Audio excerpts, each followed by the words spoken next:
He signed the papers without looking up. That was the part Serena Vale remembered most. Not the cold marble of the kitchen counter where the documents sat. Not the lawyer who wouldn't meet her eyes.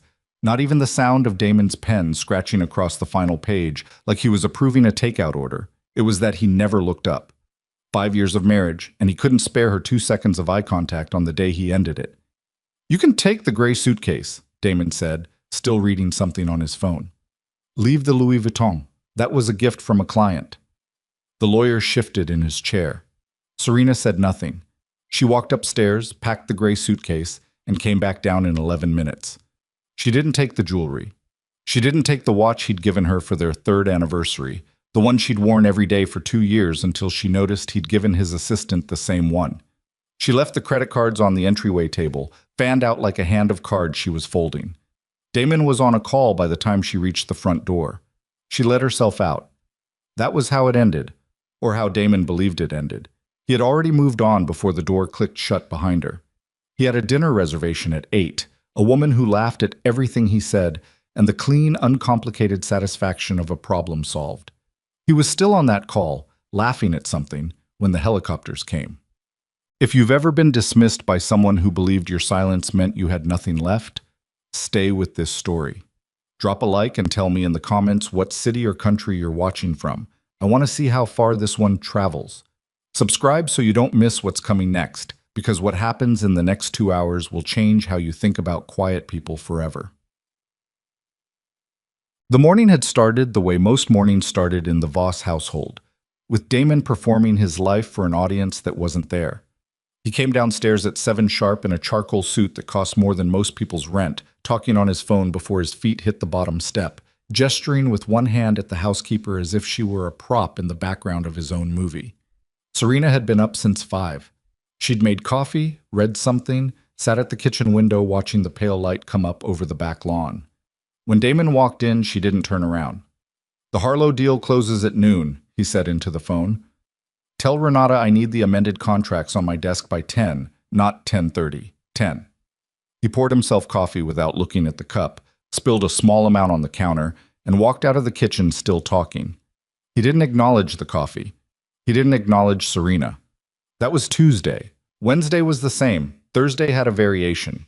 He looked at her once across the dining room table when she asked him to pass the salt, and he said, "You're wearing that again?" in the tone of a man observing something mildly unfortunate, like a stain on the carpet, before returning to his phone. She had been wearing a cream-colored blouse. It was clean. It was hers. He'd bought her 3 designer pieces in their first year of marriage and spent the next 4 years quietly punishing her for not wearing them enough. As though her clothes were a reflection of his taste and her plainness was a personal insult delivered daily. Serena passed him the salt herself. She had been doing that for 5 years, absorbing the small insults, translating his contempt into something she could live inside of without breaking. She was good at it. She'd had practice long before Damon Voss, though he didn't know that, and wouldn't have cared to. The divorce papers arrived on a Friday. She'd known they were coming. She'd found the draft in his home office 3 weeks earlier, not by snooping. She'd been looking for a stapler. And she'd stood in the doorway of that room for a long moment reading the first page before setting it back exactly where it had been. She'd made dinner that night. She'd slept in the same bed. She'd let the weeks pass the way she'd let most things pass in this house, quietly, without signaling that she knew. The lawyer's name was Kettner. He was a small man with good posture and the practiced neutrality of someone paid to witness other people's worst moments without reacting. He sat at the kitchen table with his briefcase open and explained, in calm, sequential sentences, that Damon was offering a settlement of $200,000 and a transitional housing allowance covering 3 months. "That's generous," Damon said. He was leaning against the counter with his arms crossed, watching her. Serena looked at the papers. "No alimony?" she said. "You weren't working," Damon said. "You don't have a career to return to. The 200 covers the gap while you figure out your next step." "What about the house in Carmel?" "That was purchased before the marriage." He said it the way you'd say something obvious to someone slow. "It's in my name, always was." Kettner cleared his throat softly, which was the only human thing he did the entire morning. Serena looked at the number again. 200,000 for 5 years. She thought about the dinners she'd organized, the clients she'd charmed at events Damon couldn't have pulled off without a presentable wife standing next to him saying the right things. She thought about the weekend she'd spent nursing him through a fever so bad he'd been delirious, and he'd woken up on the third day and said, "You look tired," like an observation about the weather. She thought about the morning she'd overheard him on the phone with a woman named Petra, laughing in a way he hadn't laughed with Serena in 2 years. She thought about all of it, and then she signed the papers. Damon looked surprised. He hadn't expected it to be that easy. "That's it?" he said. "That's it," she said. She set the pen down on the table and stood up. She thanked Kettner, which seemed to unsettle him slightly. She walked upstairs, took 11 minutes, came back with the gray suitcase. Damon was already on his phone. She left the credit cards on the entryway table. She looked around the foyer once. The Italian marble. The chandelier he'd imported from a hotel that had gone bankrupt. The oil painting of a coastline she'd never been to. And she felt nothing she hadn't already felt, so she opened the door and walked out into the clean morning air. She was halfway across the front lawn when she heard it. A low thudding pulse at first, distant enough to be confused with traffic or machinery, and then rapidly not distant at all. The sound grew with the speed of something that had been approaching for a long time and only now chose to arrive. She stopped walking. She didn't look up immediately. She set her suitcase down on the grass first, carefully, like she was leaving it somewhere she might come back for it. Then she looked up. The helicopter was black and enormous, dropping toward the back of the property with the unhurried precision of something that owned the air it moved through. Then a second one appeared to the south. Then, distantly, a third. Behind her, she heard the front door open. Damon's voice. "What in the—" He came out onto the step with his phone still in his hand, and he looked at the sky, and for the first time in 5 years, Serena saw his face do something uncontrolled. It was only a flicker. His jaw went loose, his eyes showed white at the edges, before the performance of composure reasserted itself. "The hell is this?" he said. Around the perimeter of the property, cars had materialized. Black, unmarked, pulled up along the street, and at the side entrance, with the mechanical, coordinated calm of people who had done this before, in worse places. Men in dark suits moved along the fence line. They weren't rushing. They didn't need to. The helicopter found the back lawn and descended onto it like it had been invited. Damon came down off the step. He walked across the lawn with his phone raised like a weapon, jaw set, the bearing of a man who had walked into rooms full of people afraid of him and expected this to be the same. "This is private property," he said loudly, to no one in particular. "I don't care who you are. You are on private property." The helicopter's doors opened. The man who stepped out was not large. That was the first surprise. Lucien DeMarco was average height, somewhere in his mid-60s, with the kind of face that had absorbed decades of difficult information without showing most of it. He wore a dark suit and no tie, and he moved across the lawn with the gait of a man for whom urgency had always been a choice rather than a condition. 2 men followed him at a respectful distance and then stopped. Everyone else stayed where they were. He walked past Damon without looking at him. He walked toward Serena. She hadn't moved since the helicopter landed. She was standing next to her gray suitcase in the middle of the lawn with the morning sun coming over her shoulder. And she was watching this man cross the grass toward her with an expression that was difficult to read. It wasn't fear. It wasn't relief. It was something older and more complicated, the expression of a person who had been keeping a door closed for a long time and could feel it being opened from the other side. Lucien DeMarco stopped 2 feet in front of her. He looked at her face for a moment, not speaking. Then he reached out and put a hand on her shoulder, and something in him that had been held tight seemed to release very slightly, like a cord being cut. "Princess," he said, "it's time to come home." Damon Voss watched this from 15 feet away. He watched the woman he had dismissed as having no one, no family, no resources, no significance beyond whatever reflected status she'd borrowed from his name, watched her step forward into an embrace with Lucien DeMarco. And the name took a moment to land, the way a large noise sometimes takes a moment to register as real. Then it landed. DeMarco. The name that moved through certain circles the way electrical current moved through wire, not seen, but felt, and capable of stopping a heart. "I'm sorry," Damon said. The composure had gone somewhere. "I'm sorry, do you two know each other?" Nobody answered him. Lucian pulled back from Serena and looked at her again, his hand still on her arm. "Are you all right?" he said. It was quiet enough that Damon had to strain to catch it. "I'm fine," she said. "Did he hurt you?" A pause. "Not in any way that leaves a mark." Lucian's expression didn't change exactly, but something settled in it, some final decision that had been pending. He turned then and looked at Damon Voss for the first time. It was a brief look, the kind of look a man gives a thing he's decided what to do with. "Mr. Voss," he said. Damon straightened. He was still holding his phone. He had the look of a man trying to locate a conversation he knew how to have and finding nothing familiar. "Mr. DeMarco, I'm not sure what's happening here, but if there's something I can help clarify—" "There's nothing," Lucian said. "We won't need anything from you." He turned back to Serena. "The car is at the gate when you're ready." She nodded. She reached down and picked up the gray suitcase. She didn't look at Damon, not out of coldness exactly, but with the quality of someone who has finished a chapter and does not feel the need to reread it. She walked beside Lucian DeMarco across the back lawn toward the gate at the far end of the property, and the men in suits adjusted their positions as she moved, a quiet geometric rearrangement that made it clear what she was to them. Damon stood on the lawn of his house. He stood there after the gate closed. He stood there as the helicopters lifted, the sound cresting and then diminishing into the distance. He stood there until the cars were gone from the street and the perimeter was empty, and the morning had returned to its ordinary sounds: birds, traffic, someone's sprinkler 2 houses over. Then he went inside and sat at the kitchen table where the divorce papers still lay, and he looked at the number he had written on Serena Vale's life, $200,000, and felt for the first time in a long time something that did not have a clean name. His phone rang. It was his assistant. He let it ring. It rang again. This time it was Petra. He answered. "Did you sign?" she said. "Yeah," he said. "So it's done?" He looked at the empty entryway table where Serena had left the credit cards. "It's done." "Good," Petra said. "I was thinking dinner at Sorrel tonight. They finally have a reservation."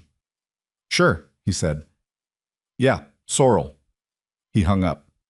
He sat in the kitchen for a while longer, long enough for the light to shift, long enough to notice that the coffee he'd spilled on the counter that morning had dried into a dark ring that no one had wiped up. He thought about Lucian DeMarco's eyes, not the look the man had given him, which had been brief and damaging, but the look he'd given Serena. The particular quality of it, the way a person looked at something they had feared losing for a very long time. He thought about the way she'd said, "Not in any way that leaves a mark." He thought about that for a long time. He thought about it through dinner at Sorrel, where Petra laughed at everything he said and touched his arm, and he watched the candle on the table between them and did the math in a new way, running backward through 5 years, through the investors who'd come through Serena's connections, through the charity gala where she'd smoothed over a contract dispute by spending 45 minutes with a man's wife, through 24 moments he had cataloged as background noise, and was only now beginning to suspect had been load-bearing walls. "You're quiet," Petra said. "I'm thinking," he said. "About what?" He picked up his wine. "Nothing," he said. "Work." But he wasn't thinking about work. He was thinking about a woman who had stood in the middle of a lawn with a gray suitcase and watched a man step out of a helicopter, and who had not looked surprised, who had not looked relieved or frightened or overwhelmed, who had looked, if anything, like someone finally being returned to the correct address. He didn't sleep well that night. He was still awake at 2 in the morning when his phone started with the notifications. A low vibration at first, then persistent, then the particular escalating urgency of something that was not going to stop. He picked up the phone and opened it and looked at the screen. And what he saw there kept him sitting up in the dark for the rest of the night, reading and rereading, his face in the phone's cold light becoming a different face than the one Serena Vale had lived with for 5 years. Different in the way that faces become when the story a man has told himself about who he is meets the story everyone else has been telling about him all along, and the two versions fail to match. They failed badly. By 2 in the morning, Damon had read the same article 11 times. Not because he didn't understand it, because he kept hoping the words would rearrange themselves into something he could survive. The headline wasn't even dramatic. That was the worst part. It was a financial news outlet, the kind nobody read unless they were already afraid. a dry headline about shell corporations, beneficial ownership disclosures, and a web of holding companies traced back to a parent entity registered in Luxembourg. The article was 4 years old. It had been published once and gone nowhere, buried under the 10,000 pieces of content produced every day that nobody clicked on because nobody knew to look. Someone had found it. Someone had sent it to 16 different accounts in the last 3 hours, all of them journalists, 2 of them federal correspondents. One of them, a deputy editor at a newspaper Damon had been quoted in 14 times as a source on urban development. He sat in the dark bedroom with Petra breathing beside him and read the article again. The Shell Corporation named in paragraph 3 was one he recognized. He'd recognized it the first time too, though it had taken him a moment. It was buried under 2 layers of holding structure, named something generic, something that had never made him look twice. He had signed documents connected to that entity 4 years ago through an intermediary and had told himself what men in his position always told themselves: that the money was clean by the time it reached him, that the distance between source and destination was sufficient, that what he didn't know couldn't touch him. He got up. He went to the kitchen. He stood at the counter where Serena had made coffee that morning, and he called his attorney. Not Kettner, his other attorney, the one he paid to be available at 3 in the morning. The attorney answered on the second ring. That meant he'd been awake too. "You've seen it," Damon said. "I've seen it," Marcus Hale said. His voice had the controlled flatness of a man actively suppressing a more honest reaction. "When did you know?" "I didn't know anything. That's what I'm telling you." A pause. "Damon." "I didn't know." "No," he said, louder, and heard how it sounded and lowered his voice. "Not the full picture. I knew there were investors with complicated structures. I didn't know who was behind the Luxembourg entity. The article names the DeMarco family as beneficial owners. I know what the article says. So when this woman walked out of your house this morning and Lucien DeMarco stepped out of a helicopter, I didn't know." He pressed his palm flat against the counter. "I didn't know she was his. I didn't know any of it." Hale was quiet for a moment. Through the phone, Damon could hear him breathing, deliberate and slow, the way a man breathed when he was deciding how much of the truth to deliver at once. "The article going out to those contacts tonight, that's not coincidence." "No," Damon said. "That's an opening move." "I know what it is, Marcus." "Then you understand that if there's a connection between your capital structure and that holding entity, and federal correspondents are looking at it tonight, what do I do?" Damon said. Another pause, longer. "You let me make some calls in the morning. You say nothing to anyone, and you do not—" Hale stopped. "Is anyone with you?" "Petra's here." A sound from the other end of the phone that wasn't quite a word. "She doesn't know anything," Damon said. "Damon, is Petra Solis someone whose discretion you would bet your life on?" He looked toward the bedroom door. He could see the edge of the bedside lamp through the gap, still on. "I'll call you in the morning," he said, and ended the call. He stood in the kitchen for a while. The coffee ring from that morning was still on the counter. He wiped it with a cloth and then stood there holding the cloth, looking at the place where it had been. He thought about Serena finding the divorce papers in his office. He'd always assumed she hadn't looked closely. She'd returned them to exactly the position he'd left them, and said nothing, and he'd taken her silence for obliviousness, because that was the most comfortable explanation. Now he turned the memory over and found a different shape inside it. She'd known for 3 weeks. She'd made dinner. She'd slept in the same bed. She'd sat across from Kettner and signed the papers in under 4 minutes, and thanked the attorney and packed 11 minutes worth of belongings and left. She hadn't asked for anything. At the time, he'd read it as defeat, the quiet acceptance of a woman who had no leverage and knew it. He was beginning to understand that it was something else entirely. By morning, 3 of the journalists who'd received the article had published follow-up pieces. 2 were speculative, connecting the disclosure to the DeMarco family's name, raising questions, careful not to assert what they couldn't yet prove. The 3rd piece was not speculative. The 3rd piece had documents. Damon read it at the kitchen table with his second cup of coffee going cold beside him and felt the floor of his understanding give way in increments, like ice failing under weight, each crack sequential and irreversible. The document showed a capital flow, a series of investments made through a holding company, the Luxembourg entity, into a development firm that had seeded 3 of Damon's earliest projects, his first hotel, the Carmel property, a mixed-use development in the financial district that had made his name in this city 12 years ago and that he had told the story of 100 times at dinners, at panels, in magazine profiles, the scrappy self-made developer who had bet on himself and won. The money had come from somewhere. He'd known it came from somewhere, in the way a man could know a thing without letting it fully form in his mind. He'd taken the investment through an intermediary, a broker named Cassius, who'd operated in the space between institutional finance and the kinds of relationships that didn't get written down. And Cassius had told him the source was a European family office with diversified holdings.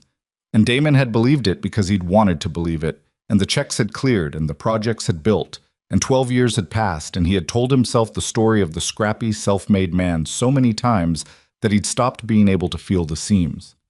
His phone rang. It was his bank's relationship manager, whose name was Patrick Shields, and who called Damon twice a year for lunch and had once described their professional relationship, at a particularly good lunch, as bulletproof. Patrick did not sound like a man who had used that word. "Damon," he said, "I need you to come in."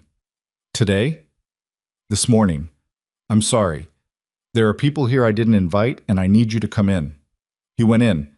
He wore the charcoal suit he'd worn the day before because it was the first thing his hand touched, and he wasn't thinking clearly enough to make a different choice. He drove himself, which he never did, because the idea of being in a car with another person, someone who might ask him questions or simply sit there knowing, was unbearable. The bank's offices were on the 14th floor of a building Damon had once tried to acquire. He rode the elevator remembering that the particular pleasure of having wanted something in this building, and the memory felt like it belonged to someone else.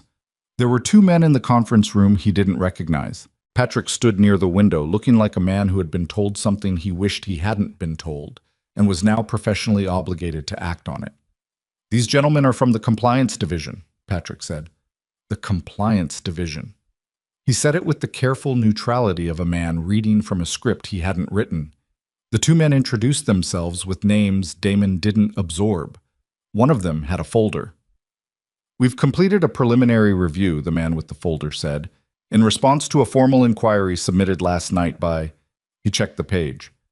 "Castellan Holdings, registered in Luxembourg." Damon's hands were flat on the table. He kept them flat. "What kind of inquiry?" "A claim of beneficial ownership in certain financial instruments associated with 3 of your development entities. The claim was submitted with documentation." He turned the folder and slid it across the table. Damon looked at it. He didn't touch it. "What does that mean for my accounts?" he said. The man glanced at Patrick, which told Damon everything. "Pending verification of the claim, we're required to place a temporary restriction on the accounts named in the filing. A restriction, a hold, on transactions above a threshold level, while the documentation is—" "Which accounts?" Damon said. The man told him. He sat in the conference room for another 40 minutes, but he stopped hearing most of it after the man named the accounts. Because the accounts named were not peripheral accounts, not ancillary holdings. They were the operational spine of everything he ran. They were payroll, vendor payments, the reserve fund that kept 6 ongoing projects alive. With those accounts restricted, he had until the end of the month before contractors stopped showing up to work. He had perhaps 2 weeks before the project managers started making calls. He drove home. He didn't go to the office. He sat in the car in the driveway for a while, looking at the front of the house, the Italian marble, and the imported chandelier visible through the tall windows. And he thought, with a clarity he hadn't felt in years, that he did not actually know what any of this had cost. Not the building costs. He knew those. He meant the other costs. The ones you paid to people who didn't send invoices and didn't write things down and sometimes came back years later and collected. He went inside and called Cassius.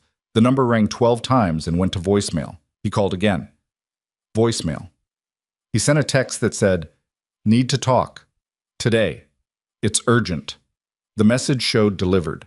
Then, while he was watching the screen, the delivery receipt disappeared. The contact entry changed. The number was no longer in service.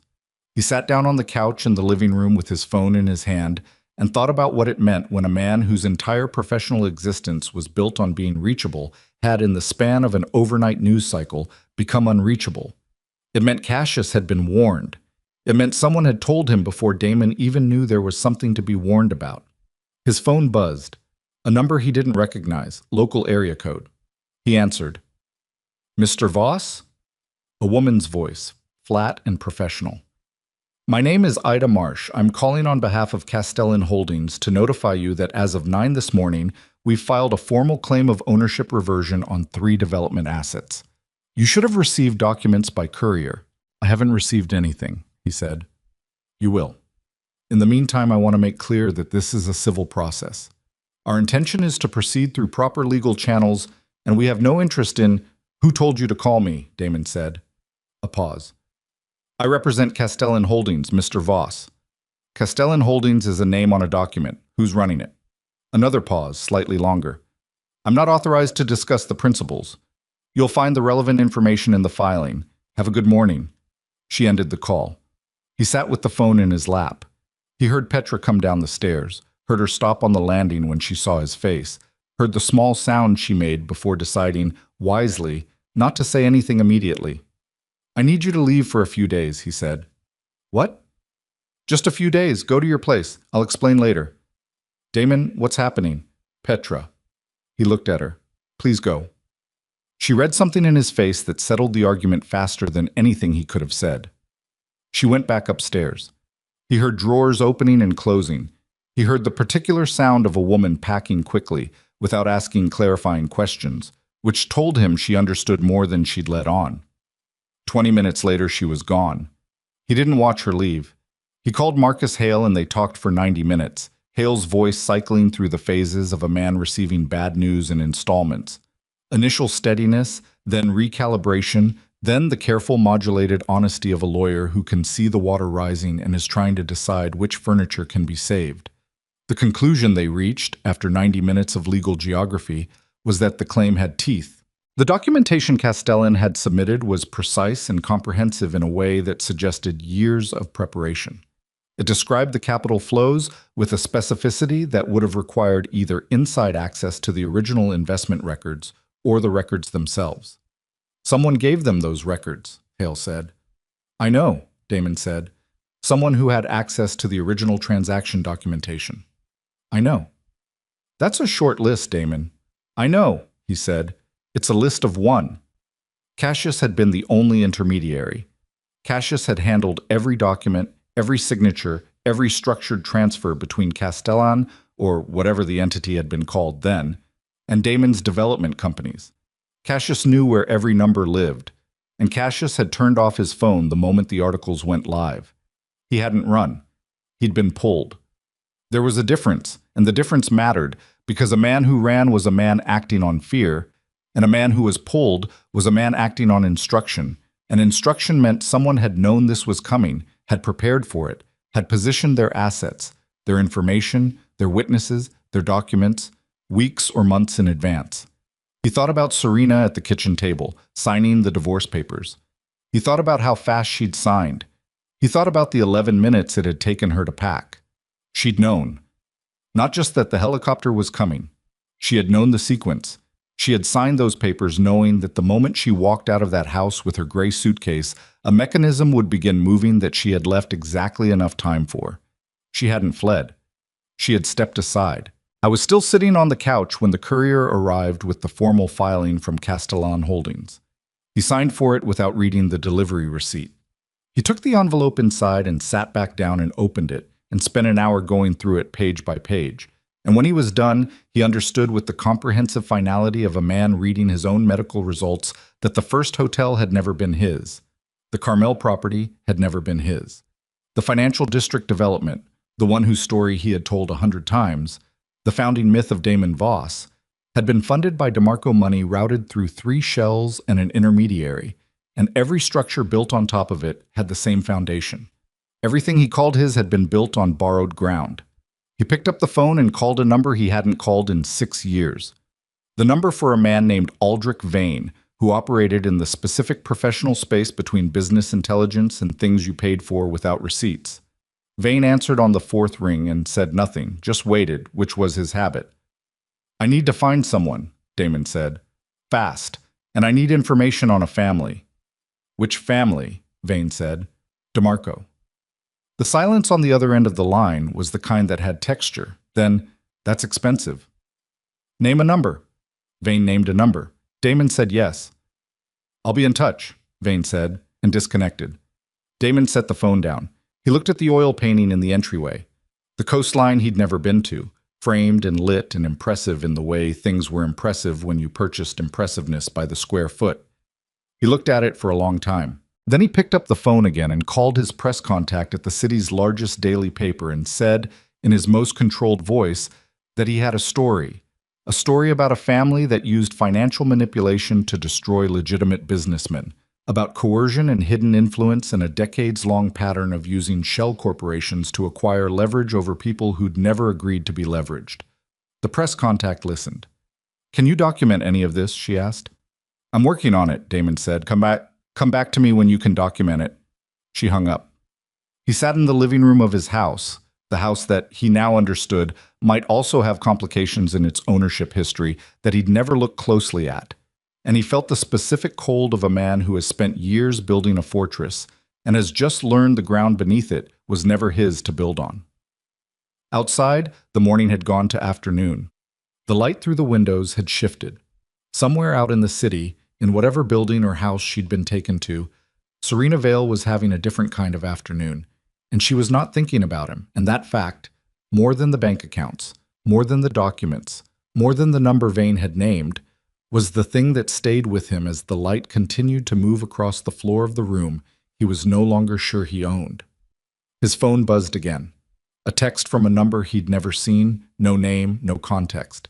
It said, "The Carmel property deed has been filed for ownership review as of 4 p.m. today.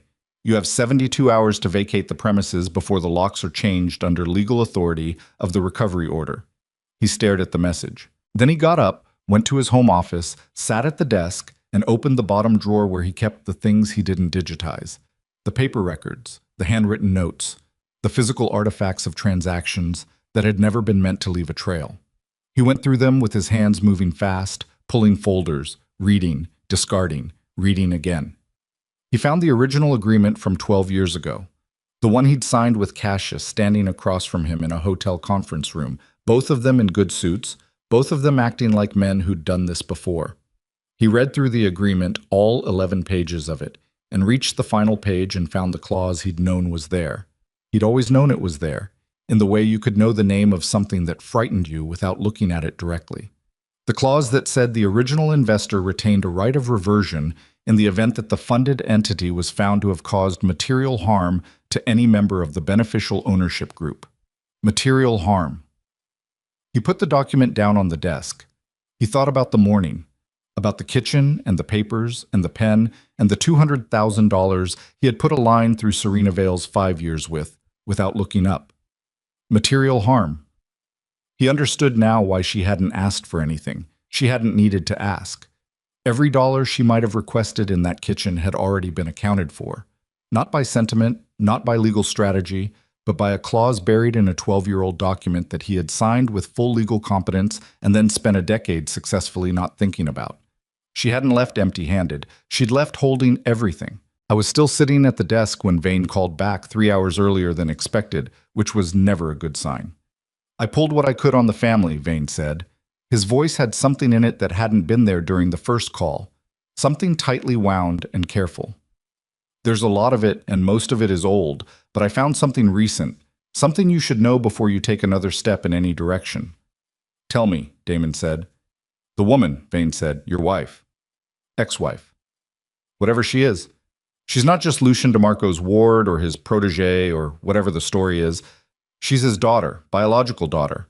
Her mother was DeMarco's first wife, died when the girl was 4.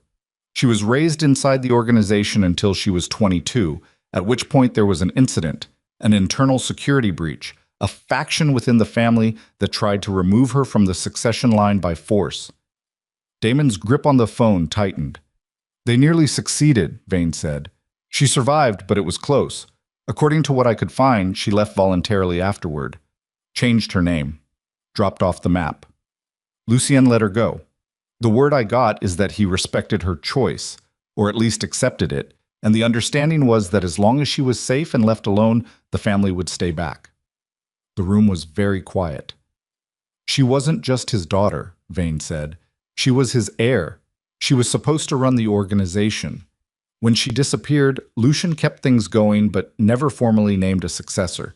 It's been open for 9 years. There are people inside the structure who've been maneuvering for that position for years, and they've been counting on her staying gone. And then I humiliated her, Damon said. Publicly, Vane said. Repeatedly, from what I understand, there are recordings. What recordings? Audio, from inside your house. The article that went out last night included 2 of them as embedded files. I'm surprised you didn't. Vane paused. Have you not looked at the full article? He hadn't. He'd read the financial sections and stopped. Look at the full article, Vane said. He pulled it up on his laptop while Vane was still on the line. He scrolled past the financial documentation, past the Shell Corporation diagrams, and found the embedded audio files near the bottom.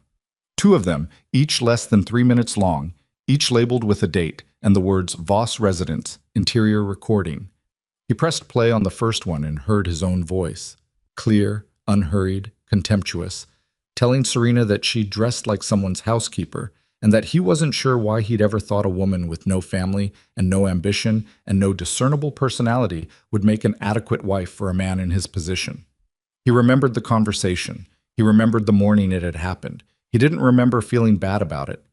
He pressed play on the second one and heard himself at a dinner party responding to a guest's question about Serena's absence by saying that she was probably at home reorganizing something, which was all she was really suited for, and that some people were background figures and some people were principals, and you couldn't make one into the other no matter how much money you spent on them.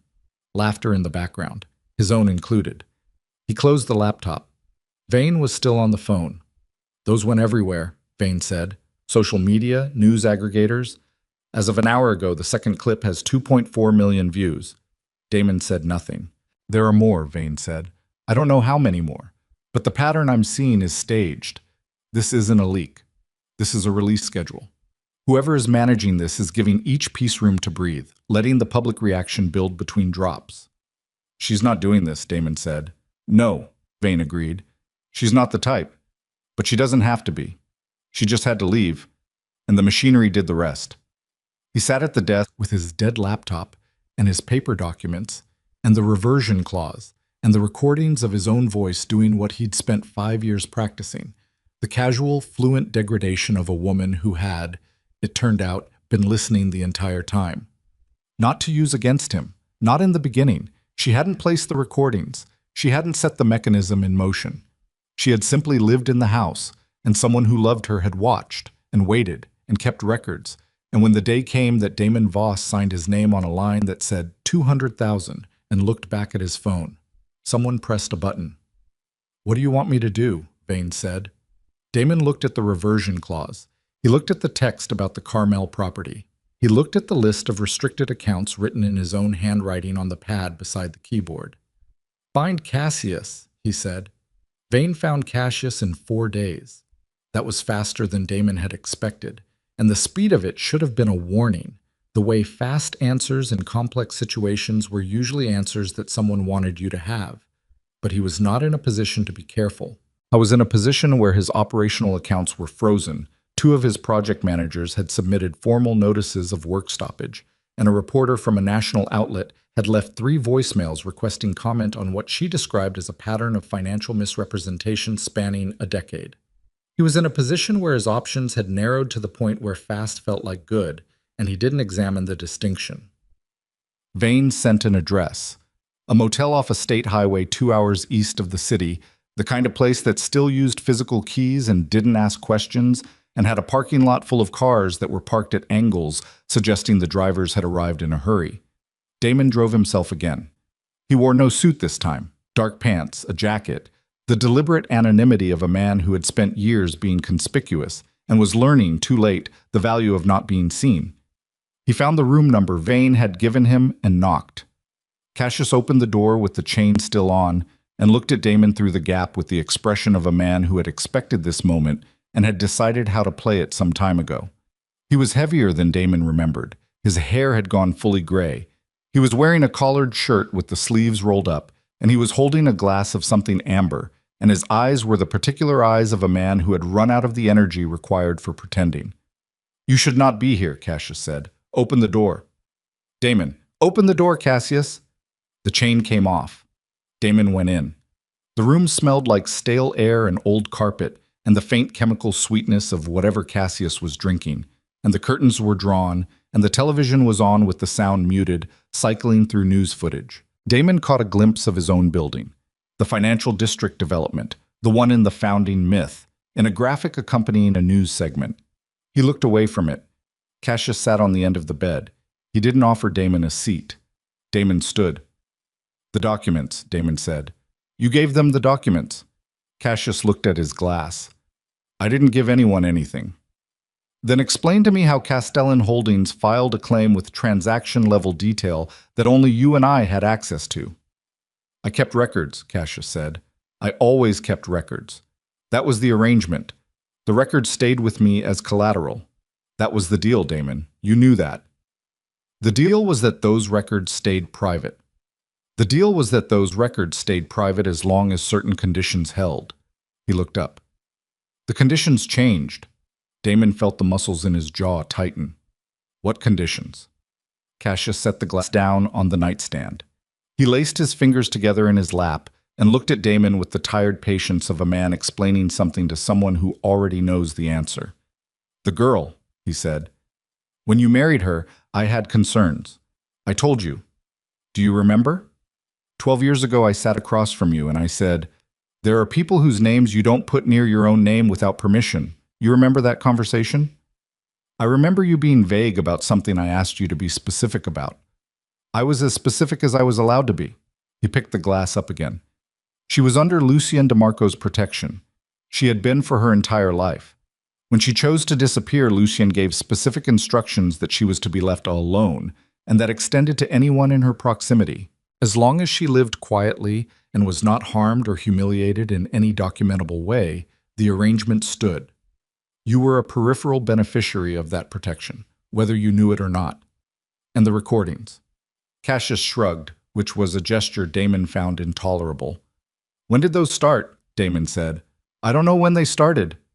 "When did you know they existed?" A pause. "I knew when she came to see me." The room went very still.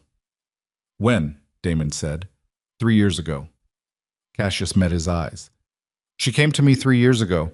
She'd found a reference to my name in a document you had left on the kitchen counter. A draft of something, I don't know what. She traced it. She's thorough, Damon. She has always been thorough. She sat across from me in a coffee shop for 2 hours, and she didn't threaten me, and she didn't plead with me.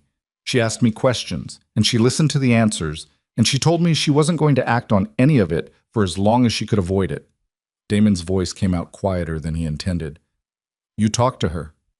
"I talked to her." "For 2 hours?" "Yes." "And you didn't tell me." Cassius looked at him with something in his face that was not quite pity and not quite contempt, but lived in the neighborhood of both. "What would I have told you, Damon? That the woman you were treating like a piece of furniture had figured out the entire financial architecture of everything you built and had a legal mechanism to dismantle it and had decided not to use it? You would have—" He stopped. He shook his head. "You would have tried to force her hand before she was ready, and then it would have been worse, faster and worse. You were protecting her." "I was protecting myself," Cassius said flatly. "I knew whose daughter she was by then. I'd done my own research. I had no interest in being the man who helped Damon Voss corner Lucien DeMarco's daughter." Damon pulled a chair from the small desk in the corner and sat down. He sat with his elbows on his knees and his hands loosely joined, and he looked at the muted television where his building rotated in a news graphic, and he breathed. "The divorce," he said. "She knew what signing those papers would trigger." "Yes." "She waited until the settlement was signed and executed before triggering the reversion clause. The settlement itself, the $200,000, was the trigger condition. Under the original agreement, any cash settlement offered to a member of the beneficial ownership group in lieu of rightful share constituted an acknowledgement of the capital relationship. When she accepted that amount, she documented that she was being offered $200,000 in exchange for her interest in assets worth." Cassius tilted his head slightly. "Considerably more." Damon looked at him. "How much more?" he said. Cassius told him. Damon sat in the chair for a long time after that without speaking. The number Cassius had named was not a number he had been prepared for, and he was not sure there was a preparation that would have been adequate. It was a number that made the $200,000 look like something you'd find in a coat pocket. It was a number that reframed 12 years of what he'd believed was self-made success into something else entirely. A tenure, a managed period of productivity. A man who had been allowed to build and to profit and to tell himself a story, right up until the moment the people who had financed the story decided the arrangement was over. "Why are you telling me all this?" Damon said. "Because you drove 2 hours to ask me." "That's not a reason, Cassius." The older man looked at his glass. "Because I'm tired," he said. "I have been doing this for 30 years, and I am tired. And you were never a bad man, Damon. Arrogant, careless, a man who mistook convenience for virtue. But not bad, and I think you deserve to know the full shape of the thing you're standing inside." "The full shape," Damon repeated. "There's more," Cassius said. "The Castellan filing and the account restrictions. That's the surface layer. The legal mechanism. That will take months to fully resolve, and you'll lose most of it, but it will be a process with steps and timelines and hearings, and your attorney will be present for all of it." He paused. "What I'm more concerned about is the other thing." Damon raised his head. "What other thing?" Cassius set the glass down for the last time and folded his hands in his lap. "When Serena left the organization 9 years ago, she left because a faction inside the DeMarco structure tried to have her killed. Not removed, killed. The reason was succession. There are people inside that family who have been operating without a named heir for 9 years, and who have built significant power in that vacuum. Her return changes the calculus. It collapses 9 years of positioning." He looked at Damon steadily. "Those people are not happy, and they have been watching the news this week the same way everyone else has." The air in the room was close and stale. Damon could hear traffic from the highway distantly. "What does that have to do with me?" he said. "Because those people," Cassius said slowly, "have reached out to a mutual contact in the past 48 hours, looking for a way to access Serena's current location, looking for a lever." He paused. "And your name came up." Damon stood up from the chair. I know you're not working with them. I'm telling you that they are interested in working with you. Whether you agree to it or not, your name is in a conversation that will have consequences, because you are the last person who had daily access to Serena Vale, and you are the person who is most publicly and documentably hostile to her right now, and that makes you useful to people who want to hurt her. The gravity of it settled over Damon like something with weight. "Who are they?" he said. Cassius shook his head. "I've told you enough." "Cassius?" "I've told you enough, Damon. What you do with it is yours." He picked up the glass again, looked at it, set it back down. "My strong advice is that you find your attorney and you focus on the civil filings, and you do not return any calls from numbers you don't recognize, and you stay very far away from anything that isn't a courtroom or a conference room." Damon drove back to the city in the dark. He drove with both hands on the wheel and the radio off, the highway unspooling ahead of him in his headlights, and he tried to think sequentially. Step 1, Step 2, the way he'd always organized problems, converting chaos into logistics, because logistics was something you could manage. But the steps wouldn't sequence. Every time he tried to build an ordered list of actions, the list dissolved into the face Lucien DeMarco had shown him across the lawn, brief and damaging and utterly without urgency, the face of a man for whom Damon Voss was an item to be dealt with, rather than a person to be reckoned with. He got home at 11. He checked his phone on the front step before going inside, a habit he'd developed in the last 4 days, the constant monitoring of a man waiting for the next piece of bad news to arrive. 3 missed calls from Marcus Hale. A text from his project manager on the harbor development, subject line, crew walking off tomorrow. A voicemail from a number he didn't recognize. He went inside. He called Hale first. Hale's voice was the voice of a man who had been sitting at his desk waiting for this call and had used the wait time to rehearse his delivery. "There's been a development in the Castellan filing," he said. "They submitted supplemental documentation this afternoon." "What kind of supplemental?" "A purchase agreement, dated 11 years ago, between Castellan Holdings and your development company, the original entity, before you restructured in the 2nd year." "I know the entity." "The agreement specifies that in the event of dissolution, sale, or court-ordered asset recovery, Castellan retains first position claim on all derivative assets. Not just the 3 original projects, Damon. The derivative assets, the Harlow deal, the waterfront parcels, the hotel group." Damon sat down on the stairs. He sat on the third step up from the bottom, in his dark jacket, and looked at the entryway table where Serena had left the credit cards fanned out like a folded hand. "That agreement is 11 years old," he said. "How does it only surface now?" It was filed as a sealed document with a law firm in Luxembourg. The seal lapsed automatically upon filing of the primary claim. "It was always there, Damon. It was designed to surface at this exact moment." "She knew," he said. "Someone knew, for a long time." He ended the call. He sat on the stair. He listened to the house around him. The refrigerator's hum, the tick of something cooling in the walls, the specific silence of a large, expensive house at night, where no one else was breathing. He thought about 11 years. He thought about the purchase agreement sitting in a sealed file in Luxembourg while he built and leveraged and expanded and told his story in magazines and at panels. While he signed the papers and poured the coffee he didn't clean up and told Serena she dressed like a housekeeper, while he booked the dinner reservation at Sorrel, while he wrote 200,000 on a line and pushed it across the table without looking up. 11 years of a file sitting in Luxembourg waiting for him to do exactly what he had done.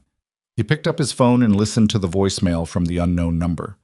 The voice on it was male, calm, with an accent that suggested several places without committing to any of them. "Mr. Voss, you don't know me.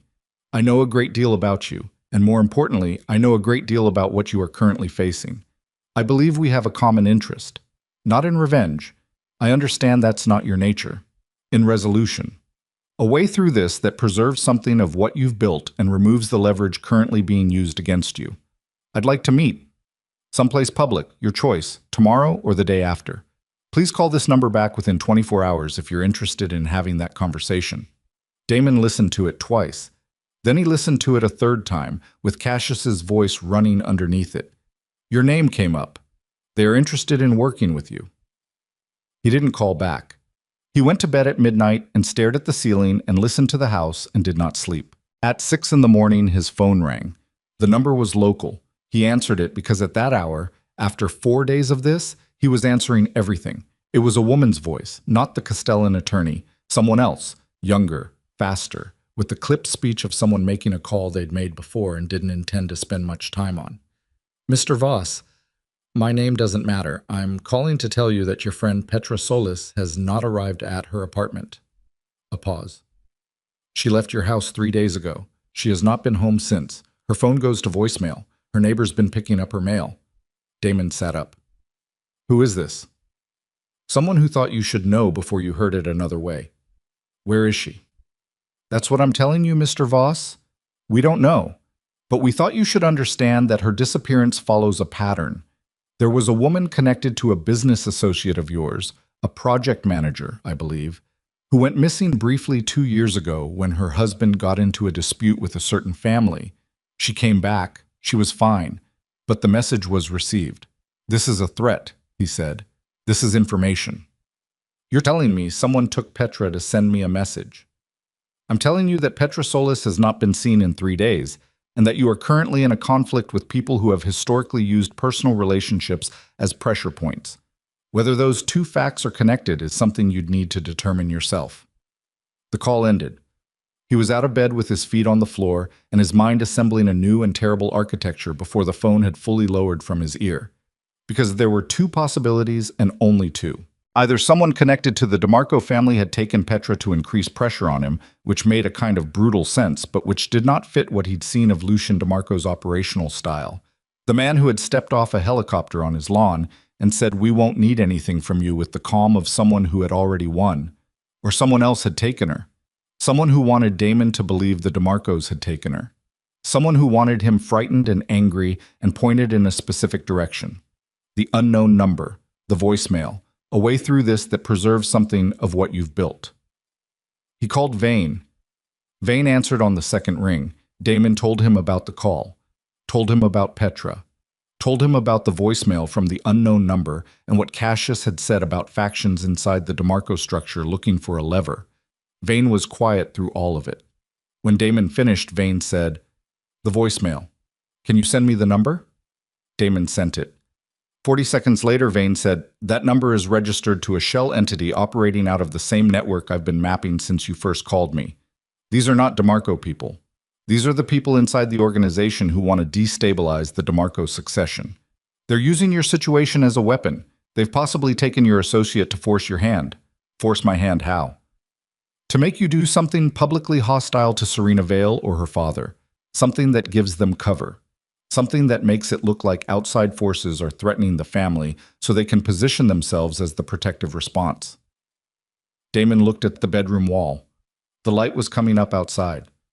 They want me to attack her, he said. They want you to appear to attack her. The distinction matters to them more than it matters to you. And Petra, if they have her, she's alive. She's a tool, not a target.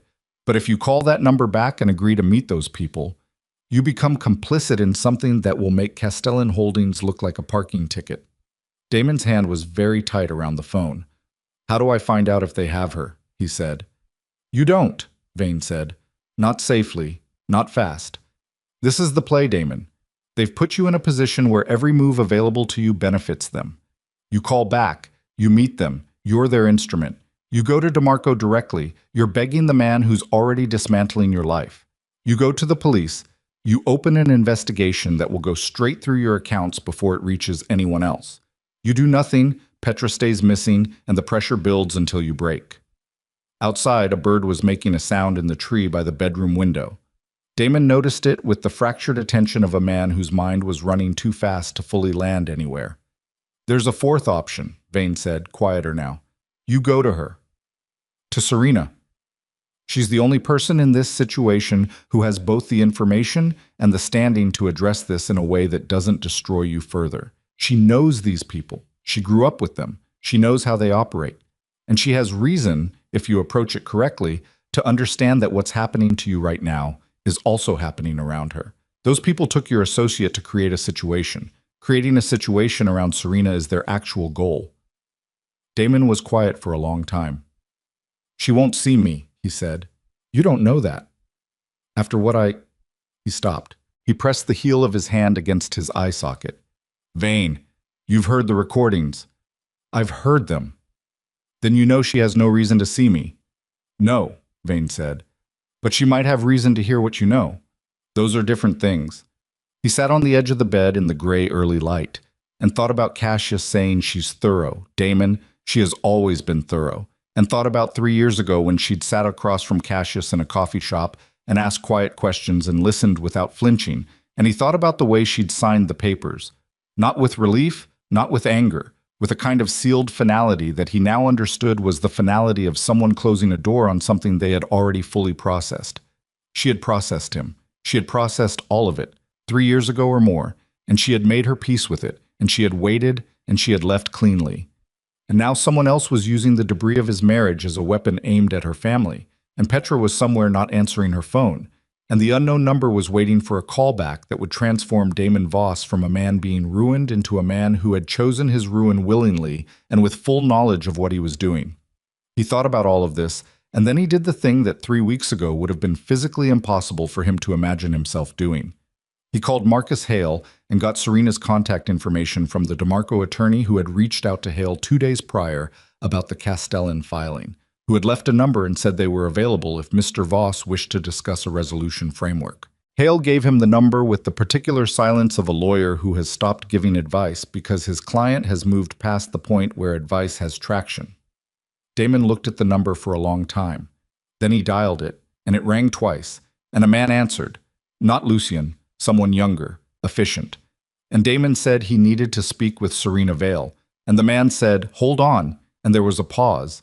And then her voice came on the line, even and unhurried, the voice of a woman who had been expecting this call without knowing exactly when it would arrive. Damon, she said.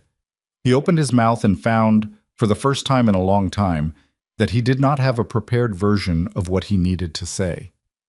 Someone took Petra, he said, and I don't think it was your father. A silence on the line. Not the silence of surprise. The silence of a woman rapidly reordering information she already had.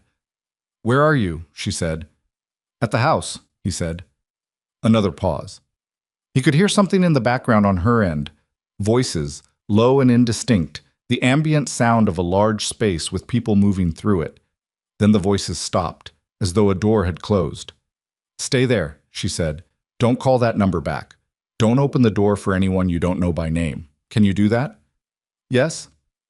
Someone will be there in 40 minutes. The call ended. He sat on the bed with the phone in his lap and felt, in the silence that followed, something he hadn't felt in the entirety of this week. Not relief exactly, but the specific sensation of a man who has been falling and has found something solid to stop against, even if the stop was bruising. He went downstairs. He made coffee. He stood at the kitchen window and watched the morning come up over the back lawn, the same lawn where the helicopter had landed 5 days ago, the grass still bearing faint impressions where the landing gear had compressed it. He looked at those impressions and thought about how the landscape of a place changed without your permission. You could own a piece of ground and still wake up one morning to find it marked by forces you hadn't invited and couldn't erase. The 40 minutes passed slowly. The knock when it came was 3 quiet raps, unhurried. He went to the door and looked through the glass panel beside it and saw a man he didn't recognize. 30s, dark jacket, hands visible, the particular stillness of someone trained to present as unthreatening. Damon opened the door. "Miss Boss," the man said. "My name is Theo. I work with Ms. Vale's security team. She asked me to bring you to her." "She's coming here?" "No, sir. She'd like you to come to her." He almost said something about that, about the particular inversion of it, being collected from his own house and brought to a woman he had dismissed from it less than a week ago. He didn't say it. He got his jacket and his phone and he went. The drive took 25 minutes. Theo drove without speaking and Damon did not ask where they were going. He watched the city move past the window, the financial district, his building visible for a moment between 2 others, still standing, still carrying his name on the facade, even as the legal ground beneath it eroded. And then they were in a quieter part of the city, older buildings, less glass, the kind of neighborhood that had been something else before money found it, and was still in the process of being converted. They stopped in front of a building that looked like a renovated warehouse. Nothing on the exterior identified it. There were 2 men at the entrance who nodded at Theo and held the door. Inside, the building had been rebuilt completely. Clean lines, good light, the controlled temperature of a space where serious things happened. A woman at a desk looked up when Damon entered and then looked back down without speaking. Theo walked him to an elevator, pressed a floor, and when the doors opened, walked him down a hallway and stopped at a door and knocked once. "Come in," Serena said. The room was a conference room, large windows on one side, a long table, 6 chairs. Serena was at the far end of the table with a laptop open and 2 people on either side of her, a woman with close-cropped hair and the focused stillness of someone who was always reading the room, and a man in his 50s with the build of someone who had once been physically formidable and was still formidable in a different way. Neither of them introduced themselves. Serena looked at Damon. She looked at him the way she had rarely looked at him in 5 years of marriage, directly, without the small social adjustments that people made when they were managing someone else's ego. She looked at him the way you looked at a problem you were in the process of solving. "Sit down," she said. He sat. "Tell me about the phone call. The woman who told you about Petra." He told her. She listened without moving, without interrupting, with the quality of attention he now recognized from Cassius's description, thorough. When he finished, she looked at the woman to her left, and something passed between them that wasn't a word. "The number Vane identified," she said. "The shell entity. Did he give you a name for the network?" He said it was connected to people inside your family's organization, people positioning for succession. She looked at the table for a moment, not with surprise, with the look of someone confirming a thing they had hoped would remain theoretical. "There are 3 names," she said, "that have been discussed in that context. One of them I've known about since before I left. One of them I identified during the last 9 years through monitoring. The third one I learned this morning." She paused. "The third one is the one who concerns me." "Why?" Damon said. She looked at him. "Because the third one is someone who was present the day I left. Someone who was supposed to be loyal to my father and who, according to what we've pieced together since I came back, has been running a parallel operation inside the structure for at least 6 years. And someone in that position, with 6 years of internal access." She stopped. "They don't need to improvise. They have infrastructure. They have contingencies. Like taking Petra." "Like taking Petra," she said, "not because you matter to them directly, because you're a pressure point that generates noise. They want my father reactive. They want the situation public and volatile, because public volatility is the only environment in which they can move without being the visible cause. Damon's hands were flat on the table. Can you get her back? Serena looked at him for a long moment. It was a look that had several things in it. Not warmth, but not cruelty either. Something more honest than either. The look of a person deciding how much of the truth was constructive and how much was merely accurate. We're working on locating her, she said. We have people on it, but I need to understand something from you first, and I need you to answer it without the version you'd normally give. He said nothing, which was itself an answer. The voicemail, she said. The offer of a way through this. Part of you considered calling it back. It wasn't a question. Yes, he said. What stopped you? He thought about giving her several answers because several were available and most of them were at least partially true. He'd listened to Vane, he'd run the logic, he'd understood the trap, but underneath all of that, at the bottom of it, was something simpler and less flattering. I heard the recording, he said, the second one, at the dinner party. He looked at the table. I don't remember feeling bad about it when I said it. I remember it being easy. The way some things are easy when you've decided someone doesn't fully count. He looked up. I heard myself say it, and I heard the laughter, including mine, and I thought, whoever took Petra is using me because I made it easy to use me. I made myself into exactly the kind of person they could aim. The room was quiet.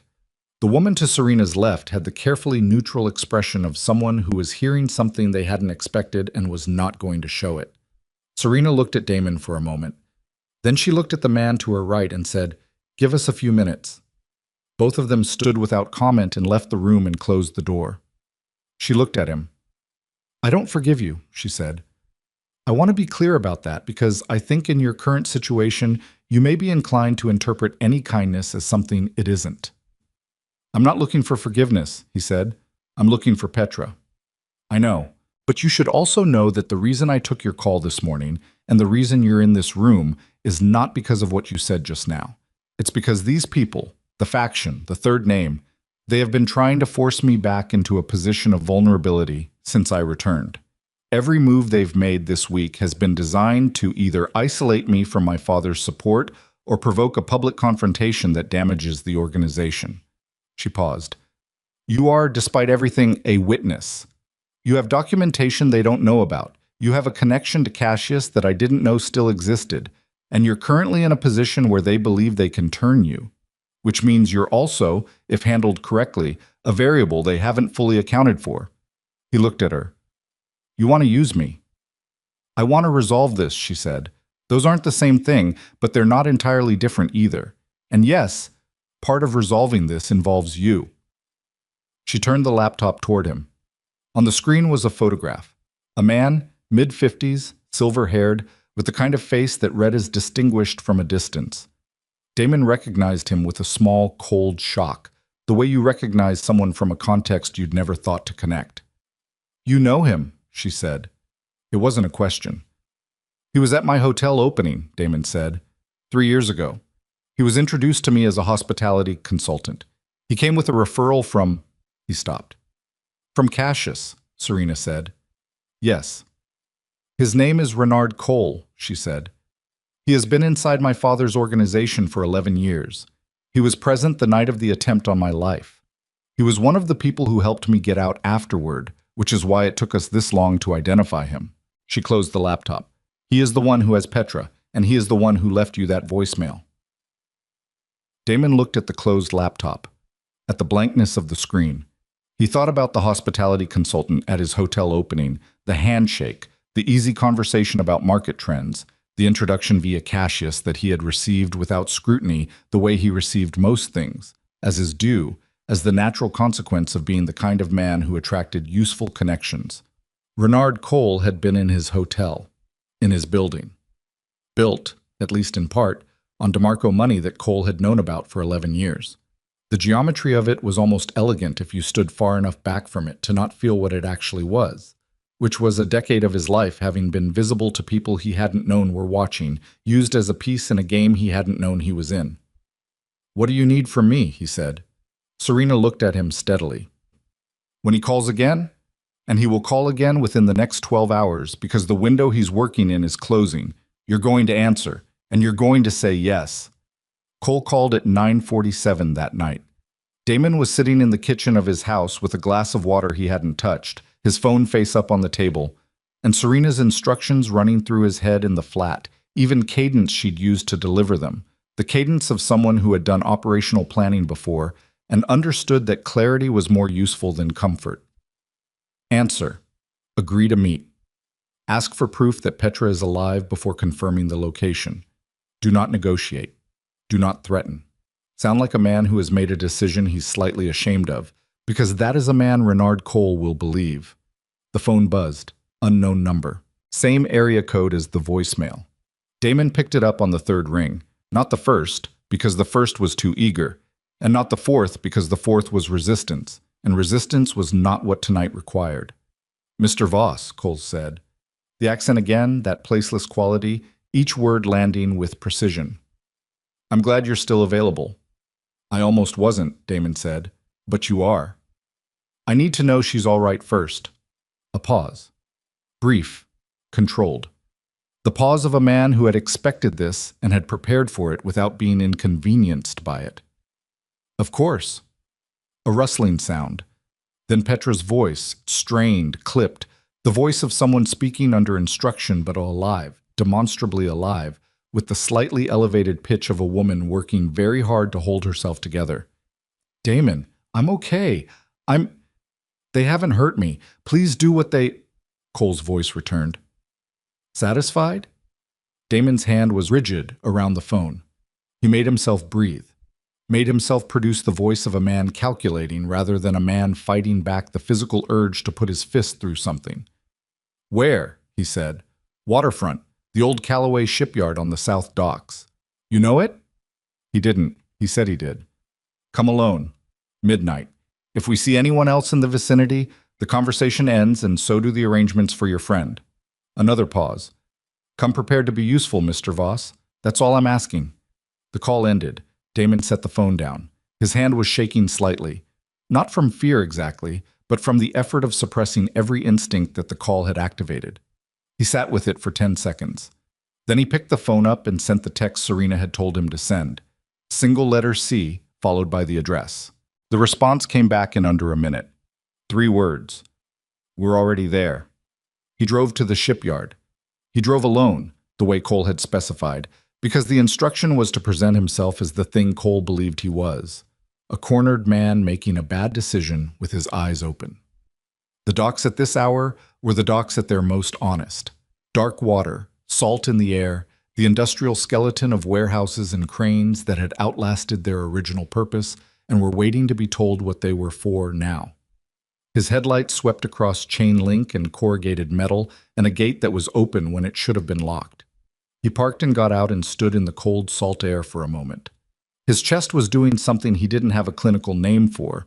Not quite pain, not quite pressure. The body's way of registering a situation it hadn't been designed to navigate. He walked through the gate. The shipyard interior was vast and poorly lit.